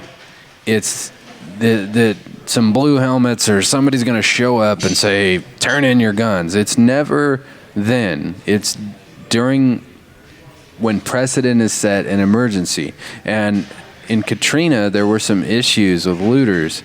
And the thought was, if we take away all the guns, no one can use them to loot or to...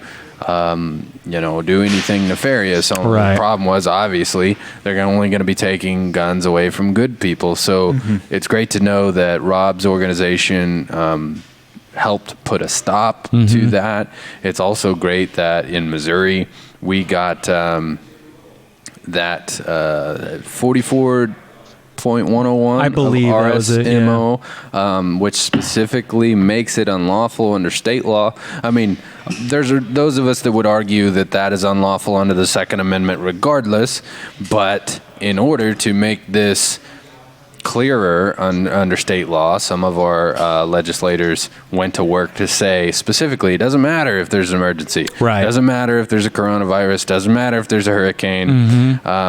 And I think when we have these biggest actions taken, it may be during those unprecedented times. And so it's specifically unlawful under Missouri law, which is good. But are we going to see little attacks on all these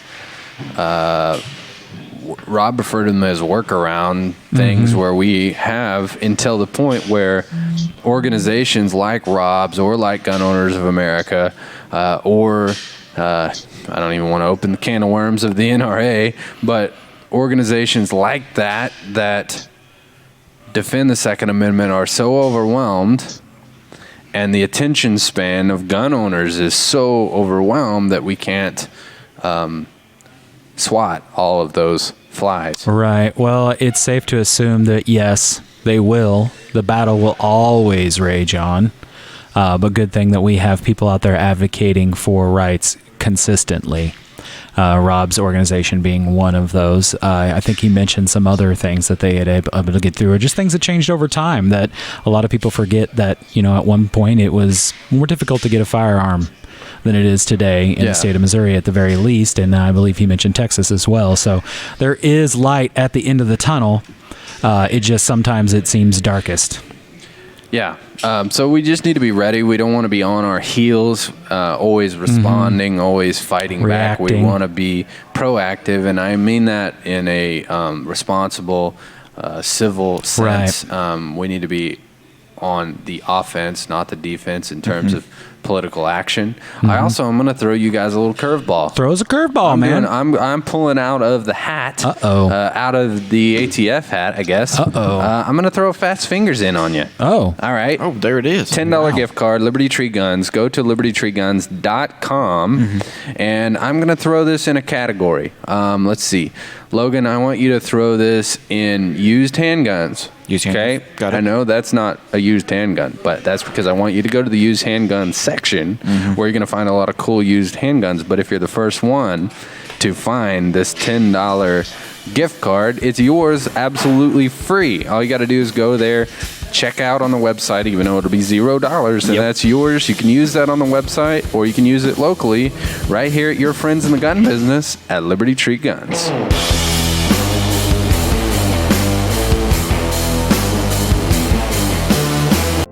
been a pleasure over the last 18 months serving both the Mount Vernon and the Carthage community with all their wireless needs, whether that's small business or keeping your family connected. Visit us at 100 George E. Phelps Boulevard, Carthage, Missouri, or 417-317-6342. If you need a simple upgrade, to add a line, or need help with a plan change, come by and let one of our representatives help you out. Our Mount Vernon location is located at 318 West Mount Vernon Boulevard. Our phone number is 417-737-9669, or you can visit our Facebook page at Verizon Wireless Mount Vernon. We have all the accessories for your favorite models, such as the S20 Ultra, maybe it's the 11 Pro Max, or the Google Pixel 4. For just a simple plan change, an upgrade, or to add a new line to your account, stop by one of our convenient locations or check us out on social media. To get connected or stay connected to Verizon Wireless, the nation's best network. Thank you. We will see you soon. Hey everybody, Eli here, and I'm really excited to tell you that the Gun Shop Show is brought to you by one of my favorite places on earth. Located here in my hometown of Carthage on the beautiful historic square, the Emporium on the square, and the Woodshed. It's a art gallery, an event center, a gift shop. They have art classes, and there's very unique Americana artwork from famous artists like Andy Thomas. They handle a lot of his original framing. Just has this incredible old school vibe, and you can feel the history coming through. Have to check out the art gallery, but then as you work your way to the back, my favorite part, the Woodshed, had a lot of great meals in here. They've got burgers. I love their catfish. Excellent. Chicken and waffles even. It's incredible. And it's also a music venue, so we got to see my favorite band of all time, the Ben Miller Band. Ceiling was literally raining down. They were rocking so hard. But the best thing, owned by one of my favorite people on earth, that's Cherry Babcock. Check out the Emporium on the Square and the Woodshed. Hey podcast listeners and live stream viewers, I wanted to let you know that the Gun Shop Show is made possible by our friends at Mid-America RV. Being in the customer service industry, I have a really high standard for how customers are treated. Mid-America RV does it right. I've got my RV through their dealership and I've taken it all over the country. We made it to South Padre Island. We've gone to Colorado several times. And if you've ever owned an RV, you know there's a lot that comes with it. So who you get it from matters, and it's extremely important that you have support after the sale. They're located just outside of Carthage. They have a really vast inventory, and they are home of, I believe they call it a forever warranty. So I urge you, if you're in the market for one, to check them out. It's a really fun and can be very affordable way to get your trips in. So visit them at midamericarv.com. We appreciate their support of the Gun Shop Show. If you're in the market for a travel trailer or fifth wheel, check out Mid-America RV. Land is everything to me.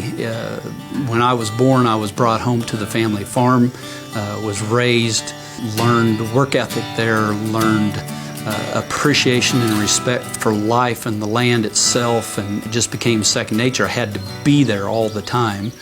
Whenever I wasn't on the land, I was not happy.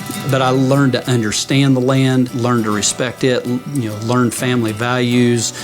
My wife and I have bought a farm besides the one we live on, and it has just been a great investment, and it's been someplace that my son and I have shared the passion of hunting together, and land has been everything in my life. It has kind of kept me focused and gave me a place to be. It's kind of kept me grounded.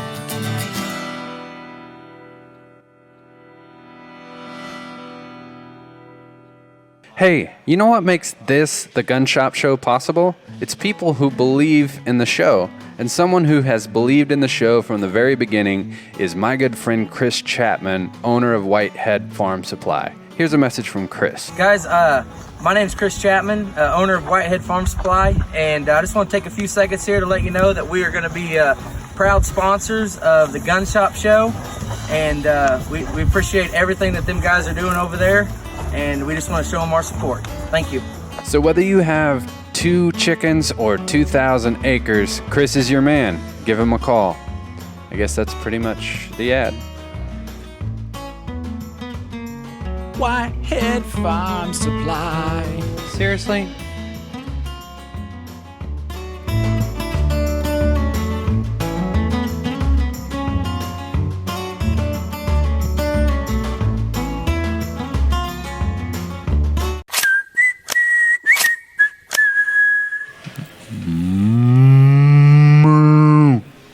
I was mooing during the break, so I figured I'd come back with a moo instead of a sip. It really is that weird. Yeah. That's just something that you might witness here. Everyone else that's not mooing is the weird one, Logan. Yeah. That's You ever for think sure. about that? Mm-hmm. Kind of a horse guy myself. But Yeah. But you just love smelling horses. just sniffing them. Just sniffing them.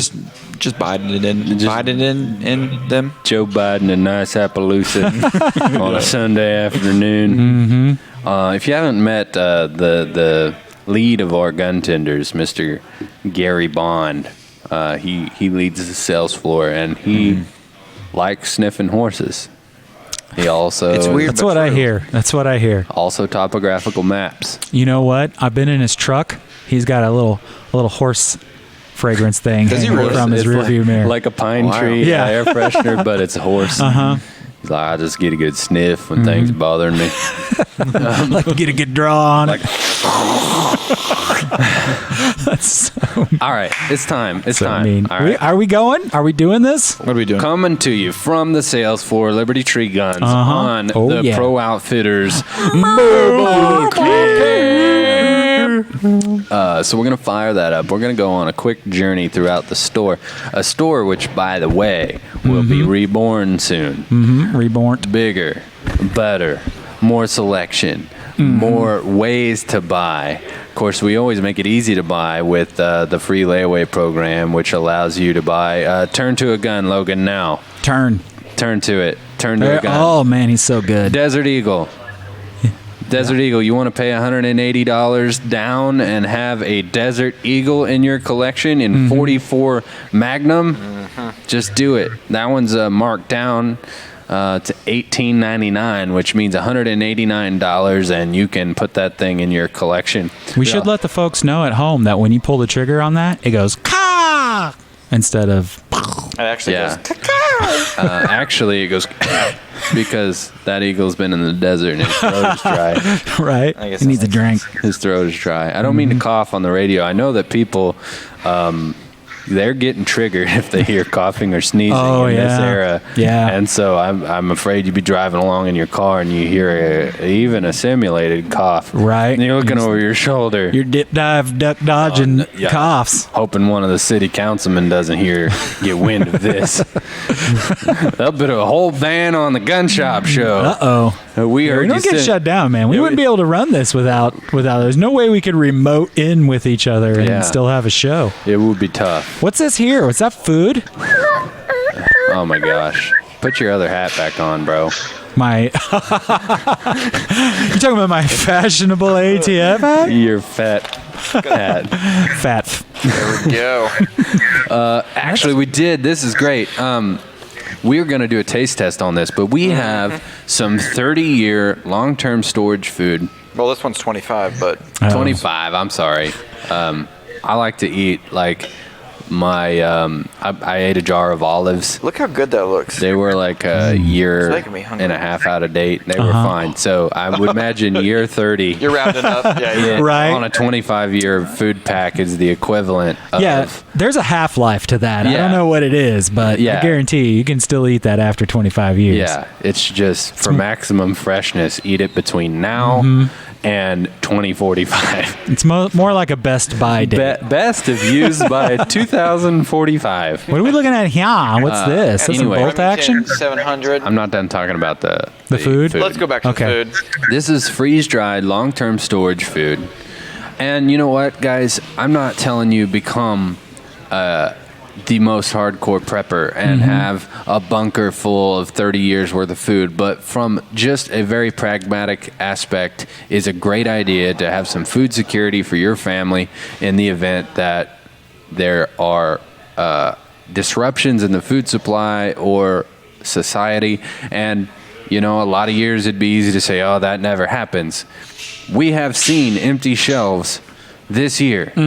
There have been times, thankfully not as bad in our area here in Southwest Missouri, but I saw footage from all over the country of grocery stores with nothing to buy to eat. You buy some of this, you got 25 years worth of security.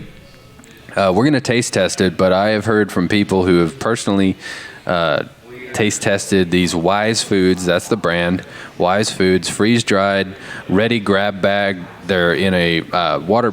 I don't know if it's waterproof, but at least weather resistant grab and go bag. And it's really important that this stuff be modular because you don't know if you're going to have to grab this and relocate. You know, any number of reasons could cause you to need to use emergency food. So we have that in stock at Liberty Tree Guns, and we'll do a fun taste test of that coming up. But there's different flavors, so we'll pick one, we'll crack it open, we'll prepare it, so you can get a sense for how it tastes. But I'm excited to try it. So that's something new.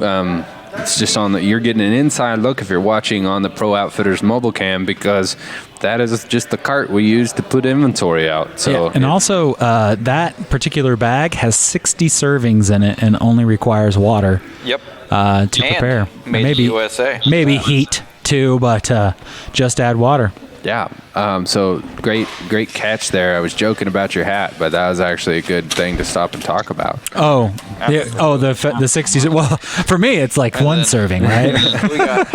You guys all eat 60 servings at once, right? Pretty cool bag here, emergency survival backpack. I forgot that Logan could talk. Yeah. He's been talking this whole time. It's come with playing cards, dude. That's actually pretty smart. Bicycle. Because you're going to be bored. Bug. Yeah. Matches. So that's a whole kit. And these are really practical, because I was following some preparedness things 10 years ago, 15 years ago. People really sort of had this overly simplistic view. You know, they want to put a bunch of beanie weenies in a bunker and hope to ride it out. But the truth is, you may need to grab that, and it may not be the end of the world, but you may need to go a couple states over and hang out for a couple weeks until it's safe to return, and this allows you to do that. That was a pack with playing cards, some mugs, stainless steel cup, pocket tissues, wet naps, a waste bag, all the things you don't think of. I've been camping, and I've been had to rough it a few times, and just not having anywhere to put your trash, not having a bag to put trash in, is something we take for granted. Really is a big difference maker to morale in an emergency situation. So you got water purification tablets, all in a high quality backpack, servings of food. That's all available here at Liberty Tree Guns. So if this goes well, this will be a product that we stock all the time. This is the first time that we have stocked Wise Foods. But we want you to be free. We want you to retain your liberty, and you can meet here under the Liberty Tree to do that. You guys, check this out. What the heck? That's Gary. Yeah. Are those magazines kind of like my nacho thing? Did that just come in? It just came in.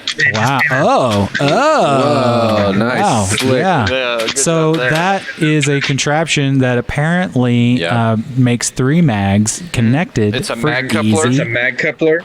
switch outs. So is that gun a consignment or a trade-in? I'm not sure.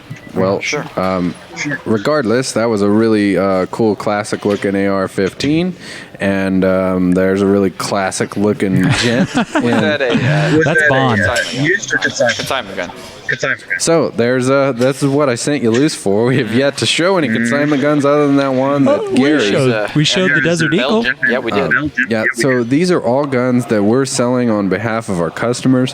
One thing that I didn't mention is when you do consignment, you are in control of offers too. So in the case of that Desert Eagle, if a customer were to come in, or that AR-15 that we just looked at, and say, hey, I really love that, but I would like to pay, and they make an offer, we contact the consignor, and they have the choice to say yes or no, in some cases counteroffer.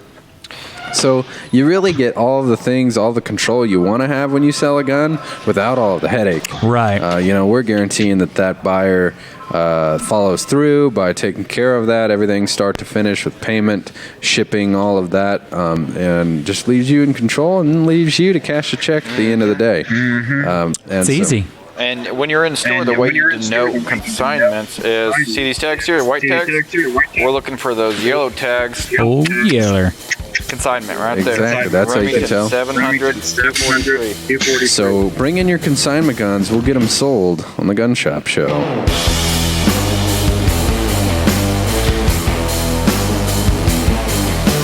Hey everyone, the Gun Shop Show is brought to you by Carthage Lock and Key. If you need anything to do with a lock or a key To success! Did they tell you to say that? No, I just thought it sounded good. They have a mobile service, so they can come to you and cut pretty much any kind of key. To success! Or if you lock your keys in your To car. success! I'm talking even security modern chip keys. To success! Trevor, could you just jingle the name of the business? Okay. Yeah, I'll do it good this time. So, with all of my properties and all of the needs I have, I trust Carthage Lock and Key! To success!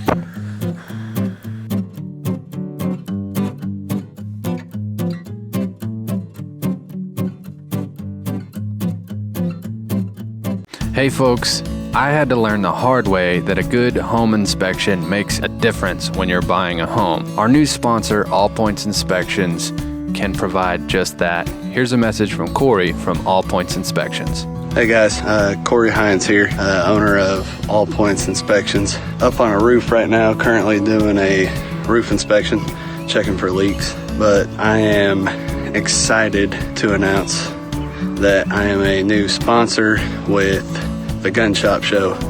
Those guys are awesome over there. It's been kind of a Saturday morning routine for me now to join in on the conversations. Just a bunch of good group of guys all around, followers, watchers. Check them out. If you guys need home inspections, give me a call, 417-439-9229. Thank you.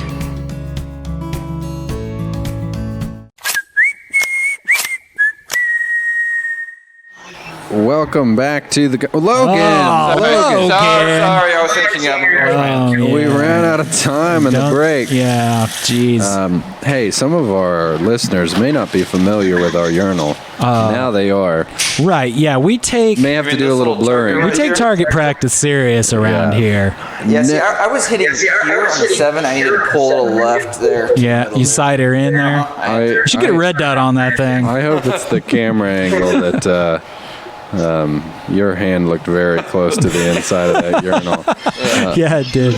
You didn't touch it, did you? It's all for the show. No, of course not. You make sacrifices. Okay, so we're back loose on the Pro Outfitters mobile cam. Logan is now... See, this is the kind of thing, you know, when you say you need to support the show, we appreciate you supporting all of our sponsors. We did a great giveaway of a free ad during the show. We have announce that to the winner themselves, and soon you'll be seeing that ad. We also welcome new sponsors to the show that make it possible. One of the things that literally those dollars of you buying the Gun Shop Show t-shirts and you supporting our sponsors has made possible is the microphone that now accompanies Logan on his trips with the Pro Outfitters mobile cam. Yeah, so we get to hear my beautiful voice. So the Pro Outfitters and their ability to hunt 3 states from one lodge. Duck hunting, we may get to go up there and go ourselves some time very soon. They made the Pro Outfitters mobile cam possible with their support, but it was your support as the listener and the other sponsors that made us be able to mic up Logan so you can hear him instead of just having me insult him as he walks around defenseless. Which he still does, just when we're off camera. Yeah. Now you can hear Logan's tears. So while I've been going on here, we've seen 2 things. We saw a Taurus Curve, which is a really interesting gun. Let's talk about that Taurus Curve. Let's talk about the Taurus Curve. Look at the curves on The that. interesting thing is that these were curved here to better fit around your hip. Let me grab it real quick, so it's easier to carry. See how there's a curve in the grip? So this is, the Taurus was trying to be really forward-thinking, but so they built a gun that is curvy. So when it's a lot of people like kind of contours. I like curves for sure.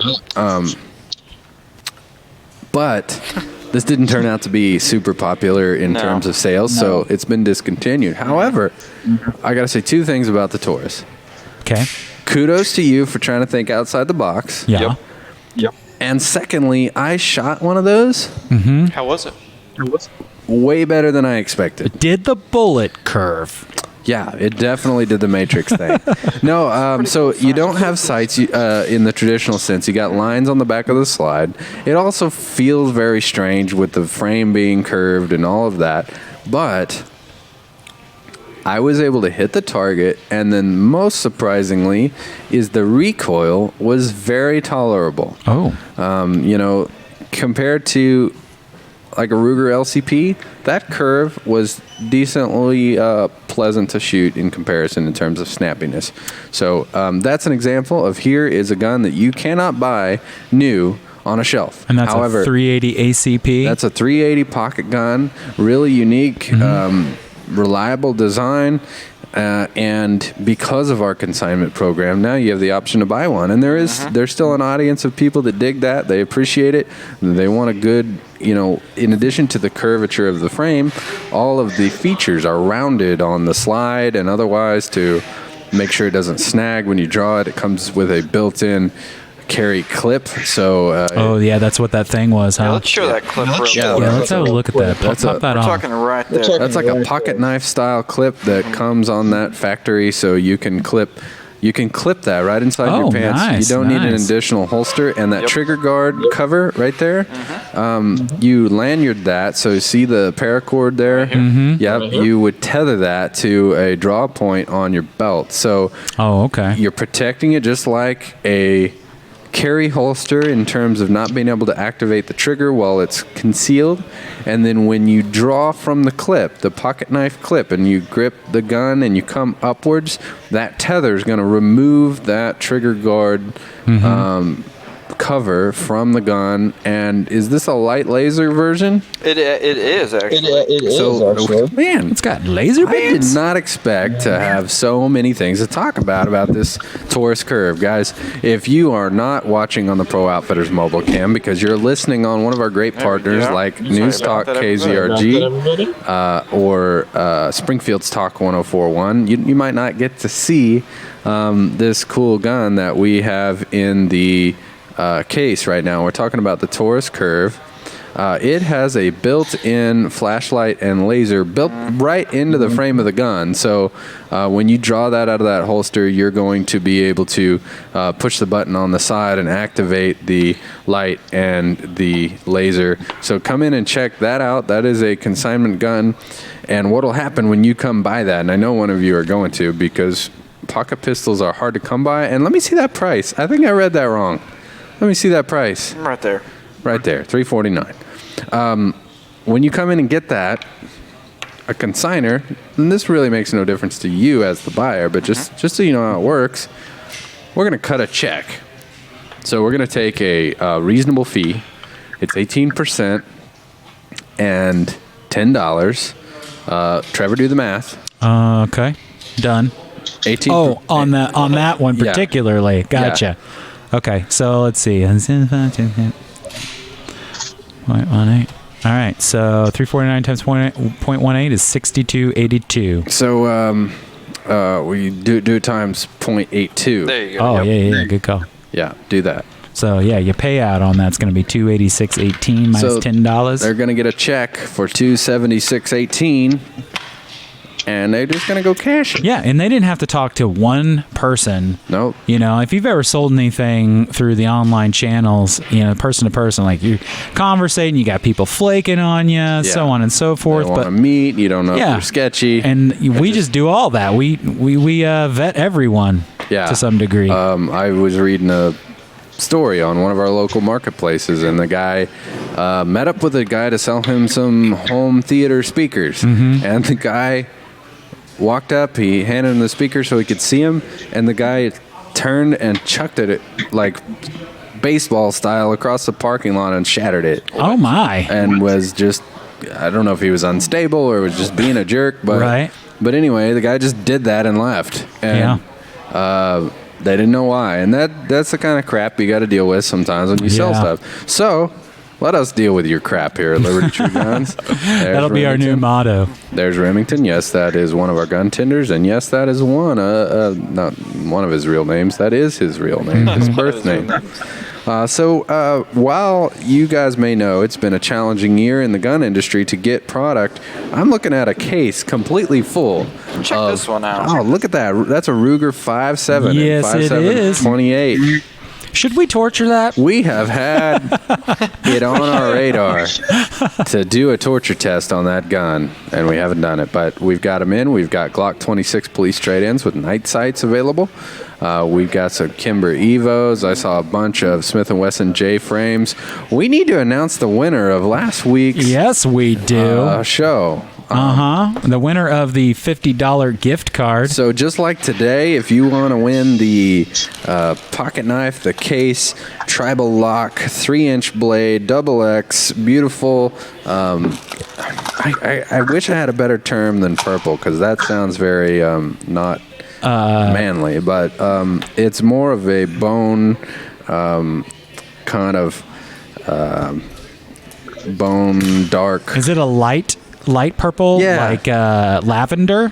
It's not really lavender. No, it's a manly purple.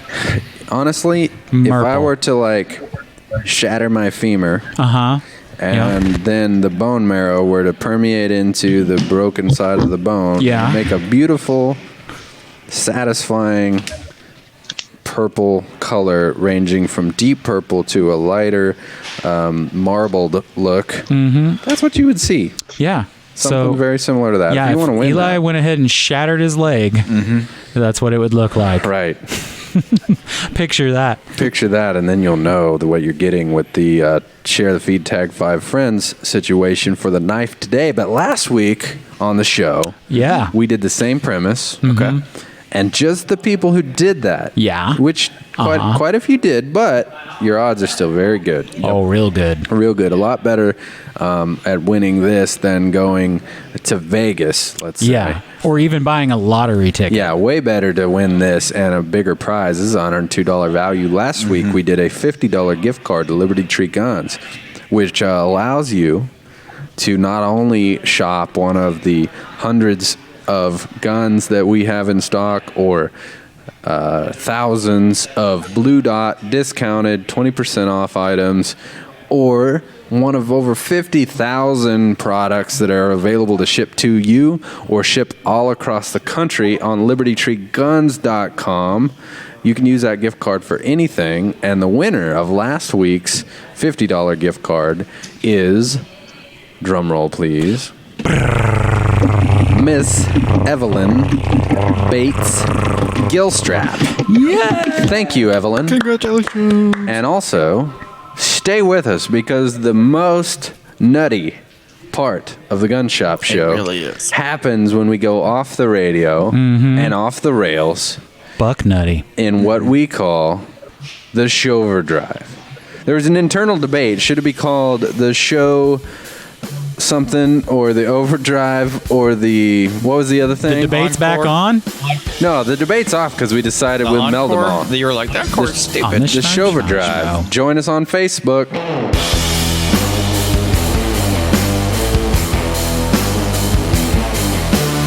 Commercial idea for net fishes. I walk into the commercial director, we'll call his office. I say to him, "Hey, how's it going?" He replies, "Good. We got your commercial ready to go. Are you ready to listen?" "Yeah, but before I do, I have an idea I want to float by you." He says, "Okay," a bit sarcastically. And I say, "All right." And I clear my throat and I start singing this song, something similar. Net fishes, we're all really good friends, hanging out and stuff, and having memories to talk about when we were young. Net fishes. And I say the business name wrong, like fish nets. He replies, "That's terrible. And you didn't even say the right business name at the end. It's your business." Then it cuts to fish snatches. Net fishes, where we can all be friends. And commercial. Buckle up, because belts just got better. With Core Essentials, the perfect fit every time. With 40-plus sizing positions. Styles for any situation. Whether in the boardroom crushing sales and taking names, on your next adventure, in the great outdoors. or when you're done for the day and ready to relax. Get your perfect fit with Core Essentials. Kids are curious by nature. Do your part to prevent unwanted tragedy from striking in your home by doing these simple tasks. Consider gun locks and/or gun safes for storage of firearms. Don't leave your guns unattended where children could reach them. Discuss with your children the rules of firearm safety. Sign your kids up for hunter safety classes. Firearm safety in the household is your responsibility. Do your part to prevent unwanted tragedy from striking in your home. For more information, visit JasperCountySheriff.org. This just in. Huge cave found beneath the heart of the city. Spelunkers shared tales of an underground cavern system in Carthage, Missouri. Locals report the entrance to be at 10th and Garrison.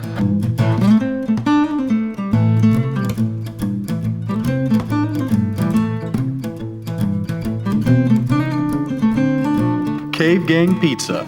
Stop in and enjoy wings, wood-fire pizza made with local ingredients, and our full bar. Bring the whole gang and uncover a legend.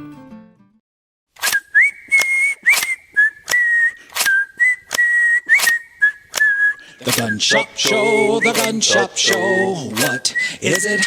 We don't know. The Gun Shop Show, the Gun Shop Show. Here we go, it's the Gun Shop Show. Ceremonial drink. It is time for the Shover Drive. You all just got sipped. I always take a sip leading directly into the segment. That way everyone gets to hear extra mouth sounds. Mm-hmm. He's the quickest sip in the West. Yeah. Yep. He carries a 6 sip on his hip. You know, sipping ain't easy. Mm-hmm. Okay. Never has been. All right. We're going to cover in the Shover Drive here what to do according to an expert attorney in all things Second Amendment. What to do if the ATF were to come to your house in the example of the Polymer80. Mm-hmm. You know, and we don't know that it's true to this point, to our knowledge, that is happening with the buyers of the build, buy, shoot, dip, and dodge kit, or whatever it's called. Mm-hmm. What was it called? Buy, build, shoot. Buy, build, shoot. Mm-hmm. Close though.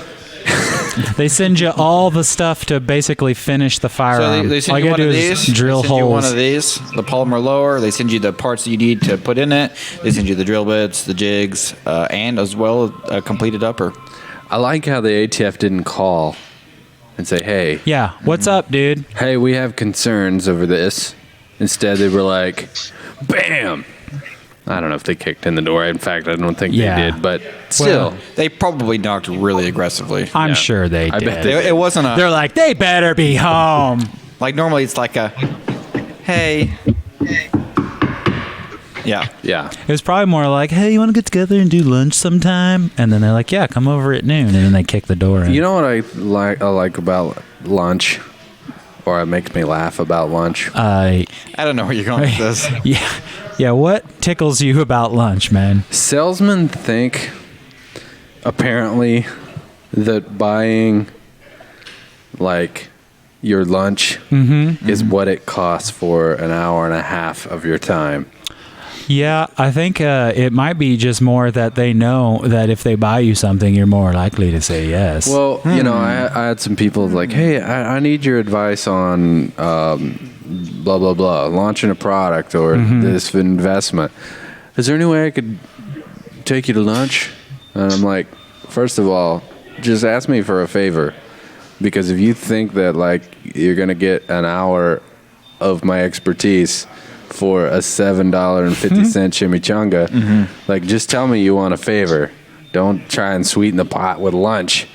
I like to keep my lunch business dates down to the deals menu at Taco Bell. You know, don't venture off of the beefy Fritos burritos. TM. At what point? At what point would you agree to lunch? I don't eat lunch, so that's well. If you one were of to, the misnomer. If one someone of the was like, "I'll problems buy with you the best ribeye steak you ever had," I would tell, like, why don't you buy an hour of my time and then I'll go eat lunch with someone I want to hang out with. I'll use the money from that. I'll just take the gift card. Yeah. You just give me the Just give me I'll the send you an spiel. email with everything you need to know, and in exchange, you give me a gift card to Texas Roadhouse, and I'll go eat with my friends. That's an expensive date. Yeah, But it better be worth it. They had good rolls. Okay. I haven't had them. Okay. Here's the thing. Yeah. You need to share the feed and tag 5 friends if you want to win this cool knife. It's Case brand. Made from genuine grandpa. Made from genuine grandpa femur bone. It's got that real busted bone, blood infusion look on it. So you know it's good. What were you talking They're about, rare. man? That's, I don't know. that's the risk you take of having to fill the air. That's when you're spitballing, bro. But really, I think this is a natural material. Maybe it isn't, but it looks natural, and I've seen this at the base of antlers when they break off. I know what you're talking about. I've seen it when when I'm dressing game to the inside of bone. So purple's not a good description, so that's why I went down that road. Yeah. Turning it into a human femur may have been my mistake. If I would have just said the deep essence of an animal spirit, it might have been more kosher than if I suffer a traumatic career-ending leg injury, this is what it might look like. Right? You're like, my leg reminds me a lot of a knife. Snaps open. I'm like, you guys remember that Case knife that we gave away on episode number 38 of the Gun Shop Show? Go back to it. You'll know what I'm talking about. Give me to a doctor. That's ludicrous, but excellent. Yeah, you should join the Facebook group. Yeah. Of the Gun Shop Show. Mm-hmm. If you want to do all this in social media comment form. Right. Hey, so I don't know. Have you tried putting it to your ear to tell what animal it came from? Because that's a thing. That's a thing. It works for seashells. Oh, no. Yeah? Oh, no. What are you hearing? It's Kevin Durant's Achilles tendon. Uh-oh. Shit. Definitely came from a leg. Yeah, definitely. I knew it was missing. I didn't know they found it. So I have a question for you guys. I knew it was missing. What? That was the problem. Showed up without his Achilles tendon. That'll get you every time. Yeah, it's what'll bring you down. Brought down Achilles. Yeah. Mm-hmm. Mm-hmm. Brought him to a heel. Yep. So hey guys, I have a question for you. Yeah. If let's say that the fashion ATF showed up at your house, so you got a big to take fat your polymer on your porch. You know the acronym? It's FAT. Huh? FAT. What? It's the fashion ATF, bro. The FAT. It won't stay on my head because of the headphones. I know that actually makes the bit way better. So if you're watching, my second hand. If you're listening to the podcast, which by the way, if you're on the go and you can't watch the stream, a good way to do it is to get the podcast on all the major podcast players. You can get it on, that one, the one you just thought of. Mm-hmm. And that what about that one? Yes. Oh, okay. And if you're thinking of, that one. Well, actually, we're working on getting on that one. If you're thinking, Yeah, but I live in of the one that Joe Rogan is on, which is of course, that one also would be included. Right. For sure. Right. Yeah. Yeah. You know what I can't wait for? I don't know. I want the Gun Shop Show to get so big that Spotify tries to censor us. Oh, is that their thing? Is that what they're doing? Yeah, I thought it was just some employees there that were all bent out of shape because they didn't like some of the people that he had on. That's basically... Yeah. Is that what happened? Yeah. You know what I'm tired of? Basically. I'm tired of 1 out of 1,000 babies being the baby that you hear crying. Exactly. Because that's all that you ever hear. You know, there's some real freaking wackos on some... That's strong. I like it. Freaking wackos. Talking about stuff I don't agree with. Yeah. On stations I don't want to listen to. Mm-hmm. But I don't try to get them taken off of there. Right. I just say, good thing I don't have to listen to those people. You know what I like to do when I'm not doing anything? If I'm on Facebook and I see something that I don't like, I like to just tear into the comments and be like, I hate this. I This is didn't ask for terrible. this. Why did you do this? And then go on. And then someone replies well, then don't like it. Then I got to go back and defend my I just took statement. the time to dislike it. Right. You have to respect my dislike and non-respect of your opinion. Right. You got nothing better to do with your time. But hey, guys, what if the ATF showed up to your house to get your Polymer 80? What would you do? I have some theories on what I might feel inclined to do, but let's go to the experts. Right. Well, after I get done with my series of roundhouse kicks, I'm going to turn to Joshua Prince Esquire of Prince Law, because he had some good points to make on this. Would you like me to read off some of those points for y'all here? Yeah, let's break down. Where's this article coming to us from? It's coming from princelaw.com. The title is, What If You Own a Polymer 80 and the ATF Shows Up at Your Residence? After you break out the T, they say, or he says, advise the agent that she is surrendering the items under protest, that you do not consent to the forfeiture or destruction of your property, and that you require a property receipt from the ATF. So basically what he's saying is give it up, but say, I don't like that this is happening. I'm going to need a receipt for this. Okay, you guys, on par with that? And again, I'm not an attorney, so I'm going to say this with the caveat of that. Yeah. What he's advising you to do is not create implied consent. So one of the debatable issues in police seizures is, did someone understand they're not required to consent to a search or the forfeiture of their property? So a police officer doesn't necessarily have to tell you that you don't have to do what he says, but it is important that he doesn't create a scenario where you believe that you have to when you don't. So what he's advising you to do is say, I don't agree, I don't admit that I've done anything wrong, however, I'm compliant, I'm not going to fight you over this, but I don't consent to it, and there's no, you can't use this as culpability in the crime or an admission of guilt, because what the implication might be in court is to say, we said this was illegal, do you have one that is illegal? And you went and got it. So you knowingly admitted that it was illegal. So what he's advising you to do is say, I don't agree with, or certainly am not knowingly in violation of any statute, but because you have a warrant or because you are the ATF and I don't want to get Ruby Ridged, I will go get it in exchange for a receipt. I don't consent to it being destroyed. I don't admit to any guilt or any association with the possession of something unlawful.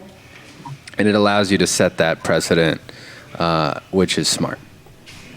The next point, be aware that the agent may attempt to have you sign an ATF 3400.1 form. Consent to forfeiture or destruction of property and waiver of notice, which you should not sign under any circumstance. In the event that they ask you to sign that form, inform them that the only ATF form you are willing to sign is ATF 3400.23, receipt of property and other items, as that form does not contain language wherein you agree to the forfeiture/destruction of your property. So the function of the first form he's mentioned, I'm going to refer to my only knowledge of that form.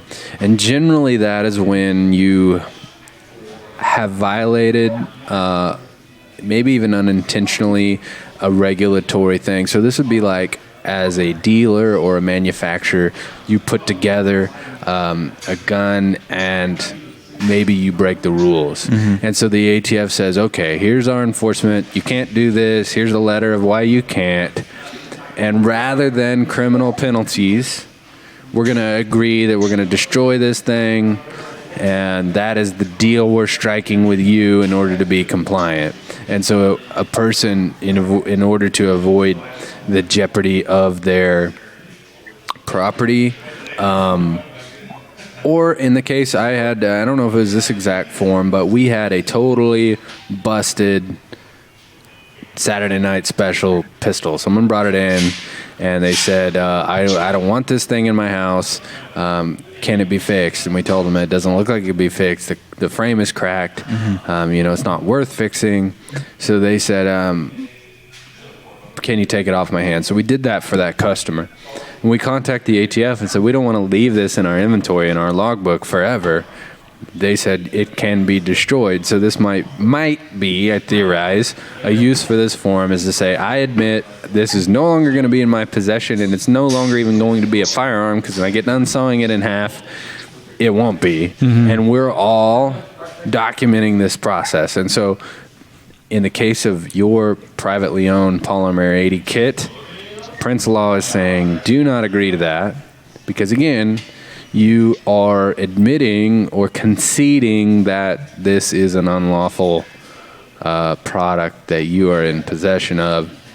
And if you were to sign that form, you're agreeing for them to destroy something that you paid money for, and that we here on the Gun Shop Show and we, as your friends in the gun business at Liberty Tree Guns, believe that you have the right to own, that the ATF itself has allowed you to own, I shouldn't even use that term, but has not taken enforcement action against for the last, I don't know how long that Polymer80's been in existence, but it's been a long time.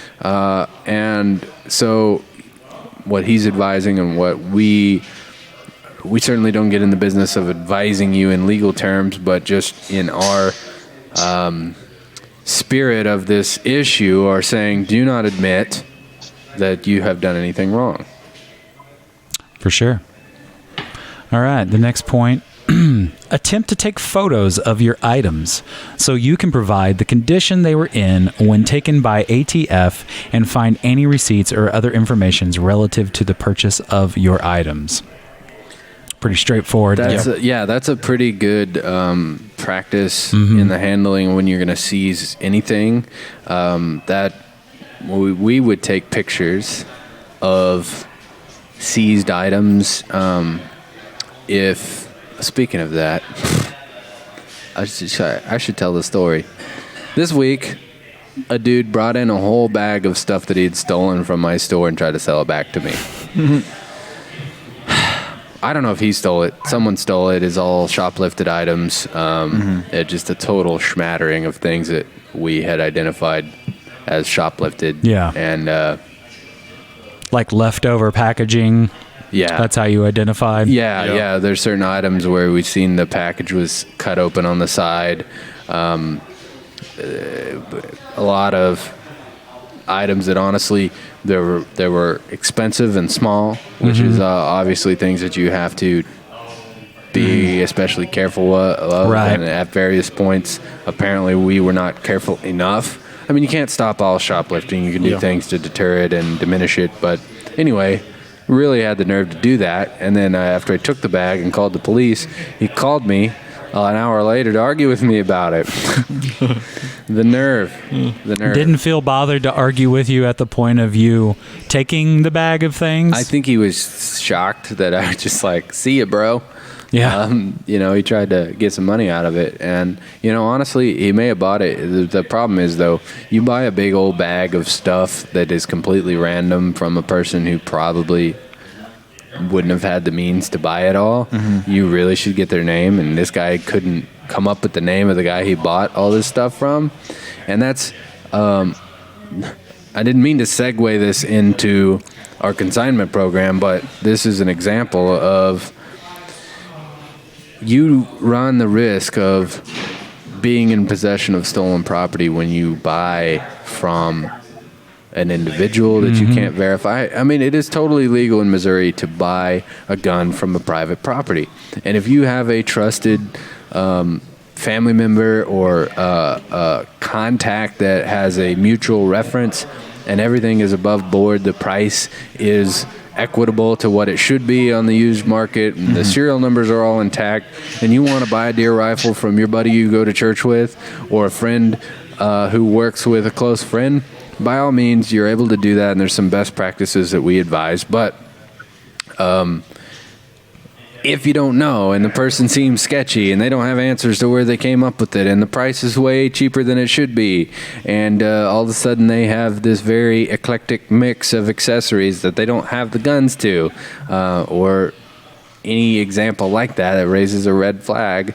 That's not something you want to be dealing in. And when you do that in gun trading, when you bring us your guns to sell, and when you buy from us, we've taken that burden from you, and we have done our due diligence to both document the process and vet both the buyer and the seller.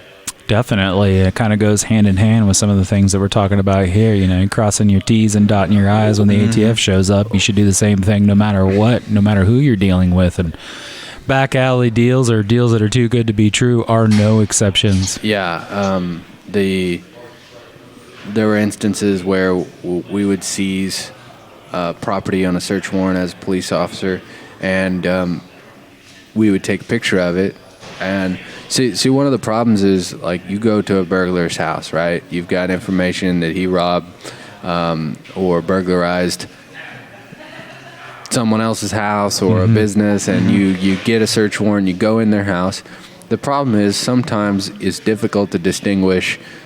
You clearly have stolen items by serial number that came from someone else, but you kind of have to seize everything that is questionable under that. And so we'd have instances where a burglar would have a TV that really was his before he stole someone else's stereo, and it would be broken, and we would take pictures of it before we picked it up and seized it, because they would try to come back and say, that wasn't broken when you took it. Right. And so that was a good practice for documenting that. And then that follows this advice. If they're going to take your Polymer80 kit and you take a picture of it to prove that it was in excellent condition or like new condition, you get it back and it's been altered or been modified or destroyed or confused with a different kit that was dirtier or worse or broken in any way, you can improve that. And so that's why he gives you that advice.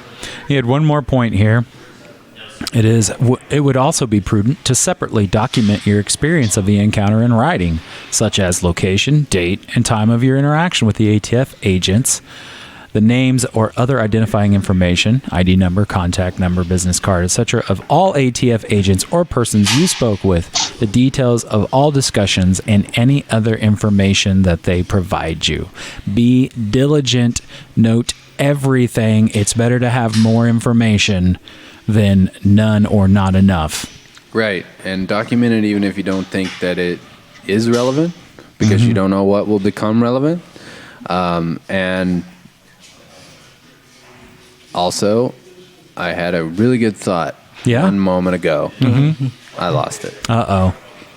But luckily, I took a picture of it. You did? With your mind's eye? So upload that to Google Photos, bro. I was thinking you were describing to document your experience, and I was thinking of a Yelp review for the ATF. Yeah, right. Well, you don't want to do business with Yelp from what I hear anyway. 1 star. Yeah, right. Would not get rated again. I wouldn't even leave this 1 star unless I could or didn't have to. I saw that one time. I was like, I'm only leaving 1 star because I can't leave 0 stars. 1 star is still bad, you know? 0 stars. Jeez.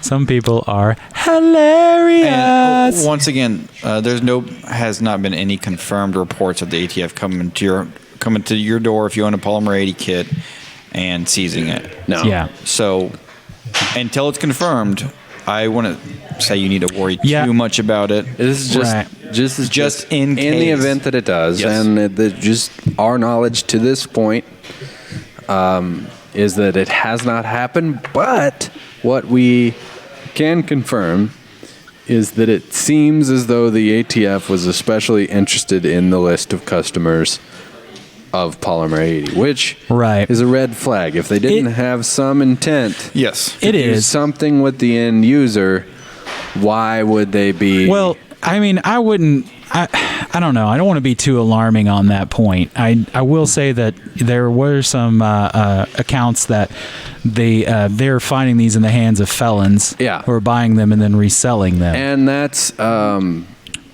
they're buying them, building the kit out, and then selling them, which is the type of thing that we try in our society to combat with gun laws. Unfortunately, oftentimes it fails to do that and just restricts lawful owners. Yeah. But if the thing that one people can agree is things like taking these kits and shipping them overseas to be used by entities that we're unsure of, those things start to tread into areas that we don't, hold dear as gun owners. And so we want to, here's an example. And these are inadvertent things. It's probably to no fault of Polymer80. They probably, even though a background check is not required for their product, it doesn't mean that they are callous to the need to be diligent with the distribution of their product. But here's an example. At one point, Trevor can attest, Liberty Tree Guns was selling $1 million a month on eBay and Amazon. That's just accessories. That's a lot of product. And we got a visit from the FBI. It was Department of Homeland Security, too. Yeah. And they said, have you sold... We want to know about your relationship with customer Muhammad such and such al-Zini something. I think it was a linguine in there, too. No linguine. No, Definitely Arab. Yeah, you're thinking of the Italian mafia, which is a whole nother story. Yeah, I'll say that for another time. Yeah. I'll never forget that Alfredo sauce. Anyway, what happened over the course of months, a cluster of Arab-named customers had ordered some shotgun wads from our Amazon account. And that's a big bag of plastic cup-looking thingies, right? Mm-hmm. Can you pull up a shotgun wad just so we can see shotgun reloading wad or something like that? Would be what you would search.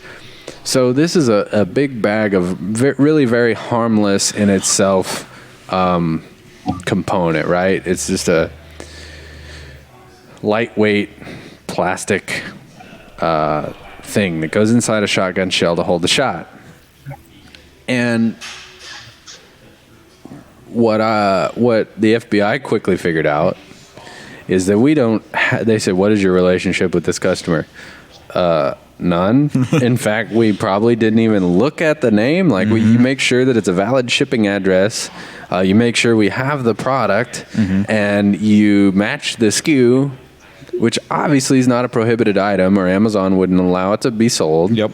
So that's exactly what it looked like, Trevor. Pull up that, click on that big bag if you can. Oh, the one that I had up? Yeah. Everybody saw it, I guess. Yeah. So what that does inside a shotgun shell is you have your primer and your powder charge on the sort of the bottom side, and then you have this cup, and then in the cup you have the shot. And that's when you squeeze the trigger, the end of that crimped casing expands, and then the shot travels down the barrel and leaves. And by themselves, these little mini shuttlecock looking things. Good description. They don't do much by themselves, but as a component of a shotgun shell, they're necessary. Well, apparently, and they didn't share all the details, but some of these ended up in a strange warehouse in New Jersey and then being shipped to the Middle East. And I speculate were being used to build IEDs.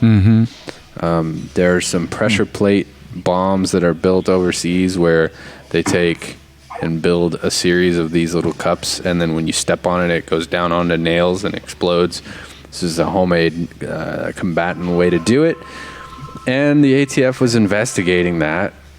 What I suspect they may have imagined is that I've got a buddy, Mohammed, who calls me up and goes, I need 2,000 shot. And I'm like, all right, where are these headed, buddy? You need these. You're like, Mohammed, homie. You need these things overnighted to Baghdad. Now let me help you out. which of course was not the case. And when he's like, okay, walk me through what happens when you have an order. So we're like, all right, we get an Amazon order that comes back to us. Our system looks at that. Does it match? Does the price match up? Okay, then it's going to trigger an order to our warehouse, which is not even here physically, and then it's going to trigger a shipment from that warehouse to the customer. And all we're really concerned about is, did we collect the money, and is this a valid shipping address? And Right. So after we all relaxed, we relaxed about having an FBI agent checking into the things we sold. He relaxed in the fact that we do not have a cell of Al-Qaeda terrorists as VIP clientele. I'm sure he was relieved to know that we were just his friends in the gun business. Nothing else. In fact, he put a gun on consignment while he was here. No, that's not necessarily true. No, but sorry, go ahead. I did meet with a rep from UPS about freight. Yeah. Because we're always trying to keep things as affordable and accessible to you, the customer, as we can. And so we had this long conversation, which would be very boring to the listener, about freight rates and SurePost and delivery times and blah, blah, blah. And then at the end of it, he tried to buy a gun out of my office. Flipped it. Yep. So we never stop being your friends in the gun business. Absolutely. We never stop selling guns. We're still working on super best friends and more than friends in the gun business. Super best friend in the gun business. So I don't remember the WADS thing, but am I conflating that with the fact that the Department of Homeland Security reached us over? It was like lasers, something with lasers were getting shipped overseas too. Lasers? They were buying scopes, freaking laser something like beams. that up from us off of Amazon too, or a website. That was a separate issue, but similar. Is basically they ordered from us and then shipped. I don't think we shipped it overseas. I think basically by serial number, they were getting like Trigicons and they were finding them in the deserts of the Mideast. And then they were calling up Trigicon. They were like, here's the serial number. Where did it go? And then they called one of our warehouses and they were like, well, that was sold by Liberty Tree Guns. And they called us and were like, some dude on Amazon bought it and here's where we shipped it to. Yeah. Which means that we really weren't of a lot of help to them in their investigation. But when you are selling hundreds of items a day, you don't have, especially in the case of an eBay or an Amazon sale, you don't, unfortunately, really get to become friends in the gun business with every single customer. Well, as your friends, we can explain to you, the consumer, that sometimes we get taken advantage of as the retailers on Amazon and eBay and even on our own website. You know what we had once? What did we have once? Someone bought a Trigicon ACOG for like $2,500. Okay.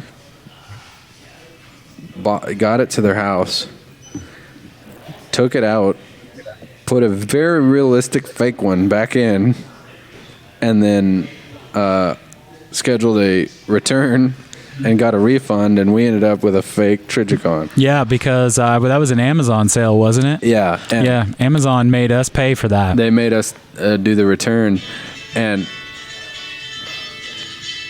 it's time to wake up. Someone's alarm's going off. Anyway, I called Trigicon and I said, hey, I've got this issue. And he's like, a fake 4x whatever. And I was like, well, I was hoping you could help me determine. And he's like, is the serial number blah, blah, blah, blah, blah? I'm like, yes, it's fake. So they had made them, pretty much weight for weight, feature for feature. It came on and everything, Trigicon. But all of the fake ones had the same serial number. Wow. Really? So that was the easy thing, is once Trigicon knew. But what a hard way to earn a living. Right. Like if you're that close to being able to make a Trigicon ACOG, why don't you make your own That's product? what I'm saying. Like, how far away are you on that? Yeah. Gosh. Just make your own adaptation and sell it on the up and up. That requires more work than, counterfeiting, where you let the other company do all the work. All you got to do is shell it out. Yeah. Anyway, I was gonna say that we have to fight that battle all the time. So sometimes we have to jump through a few extra hoops to make sure that the people are who they say they are whenever we ship stuff out. The upside of firearms is we ship to another FFL dealer and they're reputable and have an identifier. But when it comes to scopes and stuff, shipping them to people's houses, if you get a call from us, it's just to make sure that you are who you says you are. There's Ethan. Ethan? Hey, I got a question for him. Yeah. Get him on the Gun Shop Show. Hey, Ethan. We should bring him on the show, man, as our unofficial fourth Ethan guest appearance by one Mr. Ethan Tremblay. I wish we could flash to Tremblant. previously on the Gun Shop Show and then cut back to me saying that we should have Ethan fix 1, 2, 3, at least 4, basically any ballasts that are out in here. Can you put that on your list? Which list? One of your lists. Yeah. Thank you. He's got lists. Earlier in the middle of a segment live on the show, I was noticing those out, and I said we need to get Ethan. And then I saw you, and now live on the show, I'm having you add it to your list. Cool. All right. It's you doing so okay today? meta. Good. Thank you. All right. Appreciate it. All right. I was setting him up. I was gonna get him in the feed. What happened? Look, see? No, I hate to do that without asking. Yeah, I get it. Yeah, it's okay. So we had that story on this list of things. I don't know if you want to wrap, what story? or if you want to keep going. This good guy with the gun story. Let's save it. Okay. Let's save it. Yeah. And also, let's remind you that one of our sponsors made a $40,000 sale as a direct result of their exposure on the Gun Shop Show. Mm-hmm. And that's fantastic. It's really fantastic because it's such a win-win-win-win-win. Mm-hmm. Lots of winning. I have inadvertently, it wasn't like I got a buddy over there in Mid-America, so now I do, but I didn't. I literally shopped for an RV at several places, found the customer service and reliability of Mid-America RV to be the best I had experienced, and ended up making my purchase from them, even though I had to wait really for some features that I wanted, because when you buy an RV, for example, it's not like buying a kind of like a pair of shoes. You just get them and you either like them or you don't like them, you either use them or you don't use them, and then it's all over pretty much. When you buy an RV, you will indeed need maintenance, you will need warranty, possibly. You will need winterizing. That's something I have them do. And so it's really important who you choose to buy from. And so I bought mine there. Long story short, they saw the show, were believers in the show, and wanted to support it, so they became a sponsor. And we made some of our earliest advertisements, which were very crudely made here on the show, as you might remember, where it went like this. Mid-America RV. Sorry, I didn't know you were throwing to me. Yeah. it's the San Francisco treat. And we got folks that don't know anything about that now. Yeah, that's true. We got some listeners that don't know. But anyway, that was an early ad. Now we have a little updated version of that ad, and it was testimonial of my experience with Mid-America. And through that, Mid-America believed in the show. We mentioned Mid-America on every show in an advertisement we do. And then they had a customer come in that bought an RV because of what they learned on the show. They heard about it. They remembered the name of the sponsor and chose to do business with them. And you can get that exact experience for your business by becoming a sponsor of the show. Heck yeah. And dollar for dollar, it's the best value you can get to advertise your business. Oh, yeah. You compare the reach versus the expense of our advertising packages in comparison to, and nothing wrong with the other platforms that sell ads, but I'm just telling you, I've bought them all, and now I've sold them all. And ours are the best value for the number of people that are going to see your ad. And the beauty of it is when we do these specialty topics, not only are you getting that live on the radio and you're getting the ads seen on KODE and the live stream and the podcast, but we cut out segments of the show and people go back and watch whole episodes of the show that aren't the most recent one because it's a topic they want to learn about.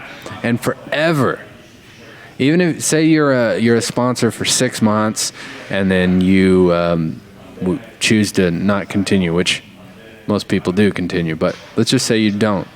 That ad that's in that show will be in there forever, promoting your show. Endeavor.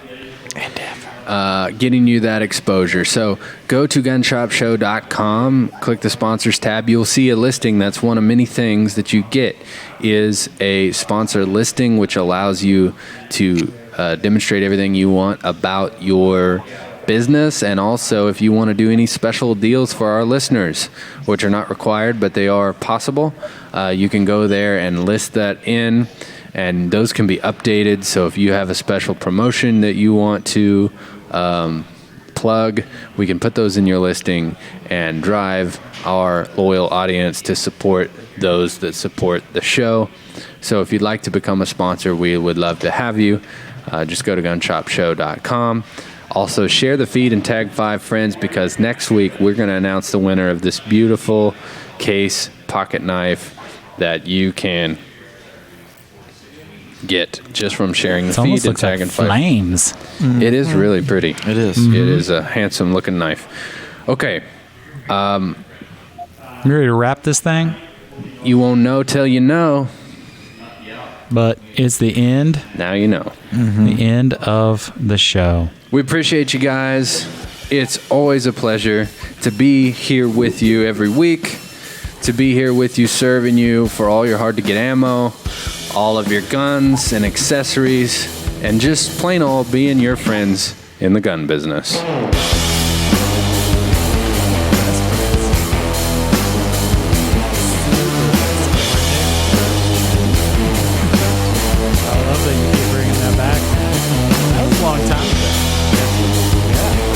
That's what I do, man. I make hooks. Okay? I might get a job in the rap industry. I'm just gonna make hooks and get it up there. Be a rapper. Trade digger. Trade digger. Be hyping too.